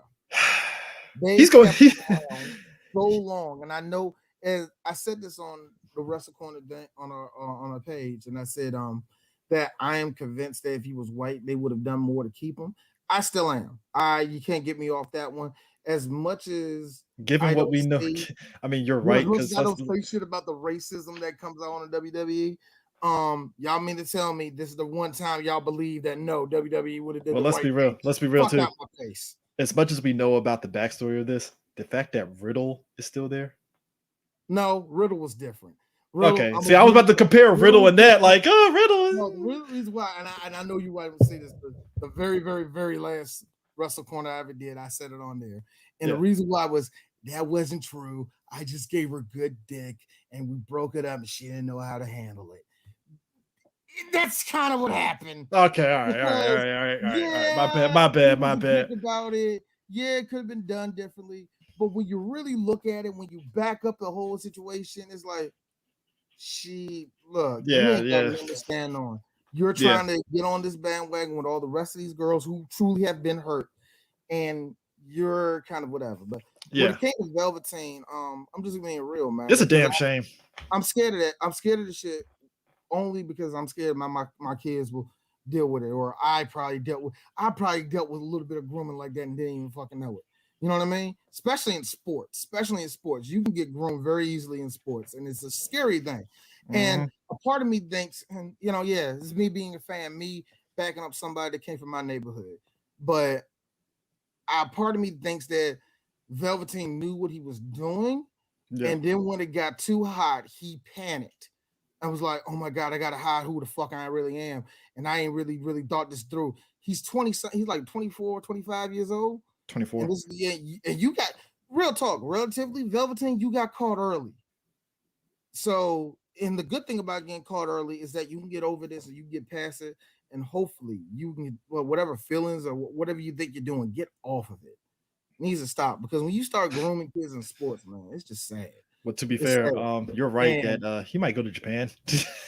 Yeah, I said as a joke. Japan doesn't care what you did, as long as you can still take a motherfucking bump. I mean, we already saw old boy that won the IGP with that he had to drop because he got a neck injury. Fucking what's his face? Well, over in Japan. Yeah, over Japan. He won the IWGP, I think. Osprey, right? Yeah, Osprey was on some bullshit apparently and stuff, and he's in Japan. Yeah, so it's like when you blackball somebody out of wrestling the way he did, how are you able to be in any type of, how are you able to have a belt, dog? Now, I think this will go? You can stay here. Now, do I think Velveteen can come back in WWE? It's gonna be a long while before that happens. Like, I'm talking, he's got to be. Angie said she thinks it's gonna be shorter than what we all think. I'm like, I don't think so, man. I don't know. It's gonna be a situation where what happened. I can tell you one thing that I know that happened when him leaving, when the news got out, because I remember when the news got out about on the internet. And you saw him panicking to the dude that he was allegedly grooming. Oh, dude, we need to talk. Like right now, stop talking. We need to talk. It's like, oh, he did that shit. Versus if he stays silent. Or flip side. Oh my God, that is grooming. Hey, yo, dog. Hey, yo, dog. We need to talk, man. Chill. Why you showing everybody this? Versus if he said, I guarantee you it was one of two. You're sorry because you got caught, or B, oh my God, that is grooming. Oh my God, they're gonna find me. And it's a shame. And it's a shame because it's like the dude had the potential to be that dude, and it's just like, fuck. It's one of those things where we're all rooting for you. Am I like good riddance? I hate saying like that because it's somebody I really supported. Like I say, he's from my hood.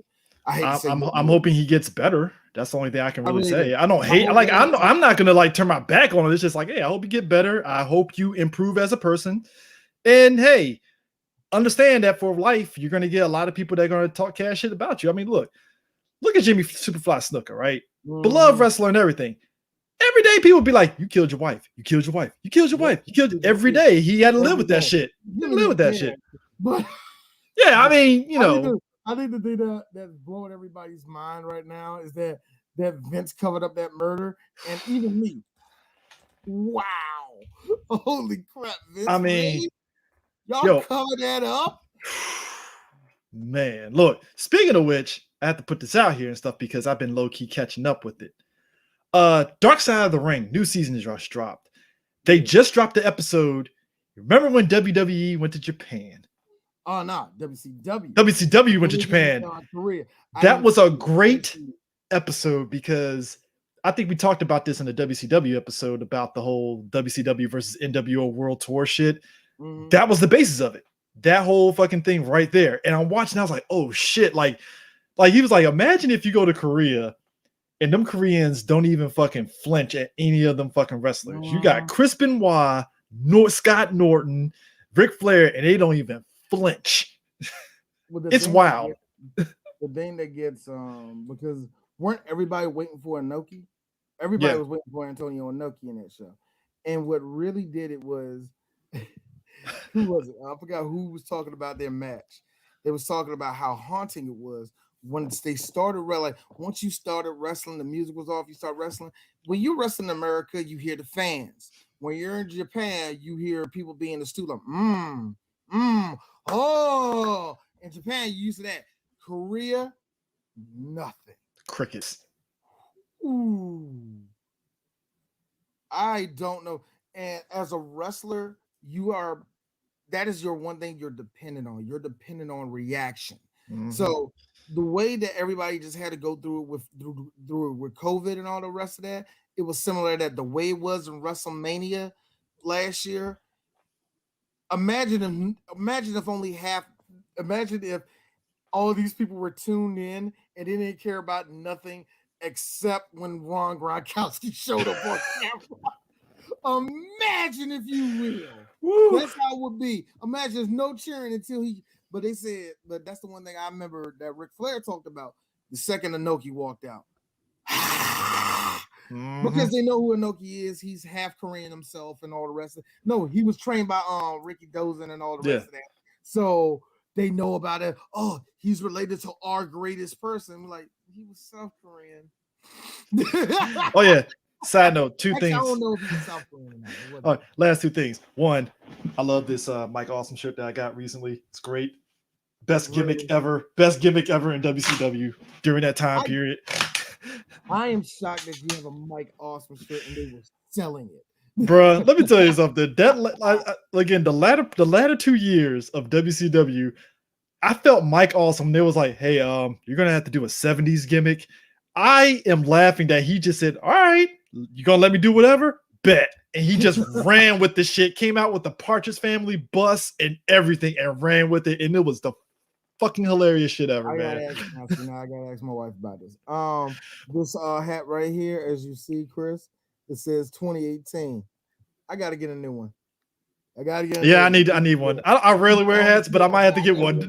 Layoff hat now. I might have either that or I get a beanie. One of the two. I think I'm just gonna give me another fitted if I can find another fitted. Fitted's like the fitted. I hate that. Like number one, I time stamp myself into my 20s when it comes to that fashion because I don't like that. I hate them niggas that don't let go of shit. And me going for a fitted, feel like, hey, yo, bro, Fabulous ain't rapping no more. Like, that's how I feel. But in my case, I can't wear no snapback. I have to wear a fitted because my hair and my big ass head, I have no choice. And I have to go to like the big store that actually has all the hats. I can't go. Oh yeah, was it with lids? I can't go to a Foot Locker. No, I gotta go to Lids. I gotta go to Hat World. I gotta. There's one in Alpha Mall. There's a sports. Like if anybody lives in the DC area, right when you go into where the snickerdoodles and the pizza is, go straight across. Go straight in there. Go straight across. There's a store. They sell nothing but sports gear. There's jerseys, hats, all the rest. I forgot the name of that place. It's nice. I had to take a trip there.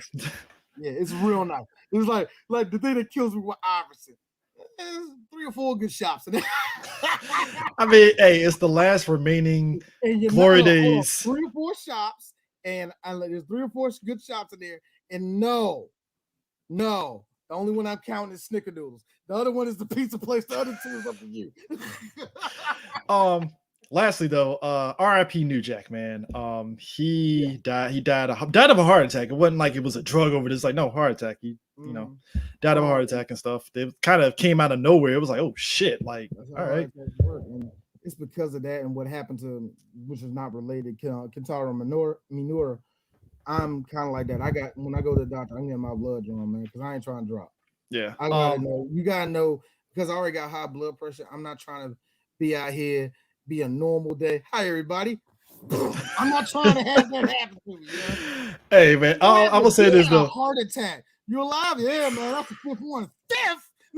I mean, and I think the thing about New Jack that I think you said it best. Like New Jack was that guy that actually was like a legend. And you might think, well, how was he a legend? You gotta understand, like, for somebody that was in the wrestling where they weren't really doing a lot of promotion for black folks, he was like, fuck it, I'm gonna go to the upper extreme on this shit. And shout out to Paul Heyman, because Paul Heyman was like, hey, I'll get this crazy black motherfucker to be in ECW. Shout out to Southpaw, shout out to down south, hillbilly Paul Heyman, which is Jim Cornette. Yep. Shout out to Yankee Jim Cornette, which is Paul Heyman, because both these men gave him a chance. Jim Cornette was the one to look at New Jack like, piss off all of these white people, because Jim Cornette hates dumbass white people. Oh yeah, he does. He hates dumb white people. He hates dumb white people. That's why he forces them to have sex with his wife while he watches. Anyway, when New Jack sat there, it's like, man, this is the last time we beat up with these white people. All these white people. And what New Jack in there? Hey, I just gotta say, shout out to OJ. That's 2 down. I'm like, yo, this is the greatest shit ever. I was like, bruh. That is how. Boy, Vince would have pissed himself. Like, get this guy out of here. Get him out of here. Himself. Eric Bischoff would have had him beat up and thrown out of a building. New Jack was so revolutionary to a lot of the hardcore wrestling. He will go down as top 10 greatest people with a doggone mic in their hand. And even though one of the best things I ever heard about New Jack came from Jim Cornette, he said, New Jack, one of those guys, I swear to God, when it comes to him telling the story, you couldn't believe him if his tongue was notarized. You could not believe him. I'm like, yeah.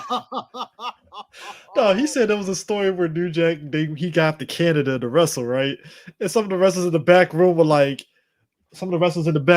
like, hey, New Jack, how the hell did you get into Canada? Oh man, it was cold as shit. I had to swim all the way across the fucking. That water was cold as shit. That water was cold as shit. The day before. Hey man, the only way I think I'm gonna get in is I gotta swim across Lake Michigan.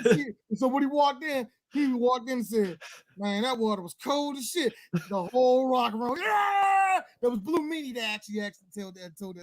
Blue Meanie. So that's the one thing I will say about New Jack. He was the only black man to stab a young white man and get away with it. Woo, man. About him stabbing that little young child to death. The better. Man. But New Jack was just so wild, man. A lot of his sex stories got out there, a lot of his crazy stuff, all the drug stories. I blame, and this is going to be weird because I blame Sonny for a lot of this. Sonny made him look real bad and bad with all the crap they went through as a couple. But when I look at it, it's like, yo, New Jack may be a bit of an abuser, but two things, and I hate saying it like this because I don't believe in hitting women. Number one, Tammy, you've been wrestling how long? You should take a hit. Number two, that's terrible.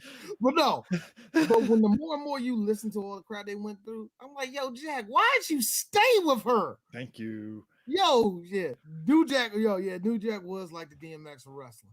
There was nobody realer than him. He was in your face.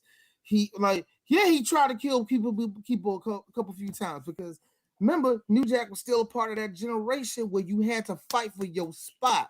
And when it comes to that in hardcore wrestling, oh my God, it took on another. But the best thing ever, But the best thing ever is, and I totally forgot, Xavier Woods was in TNA when New Jack was there.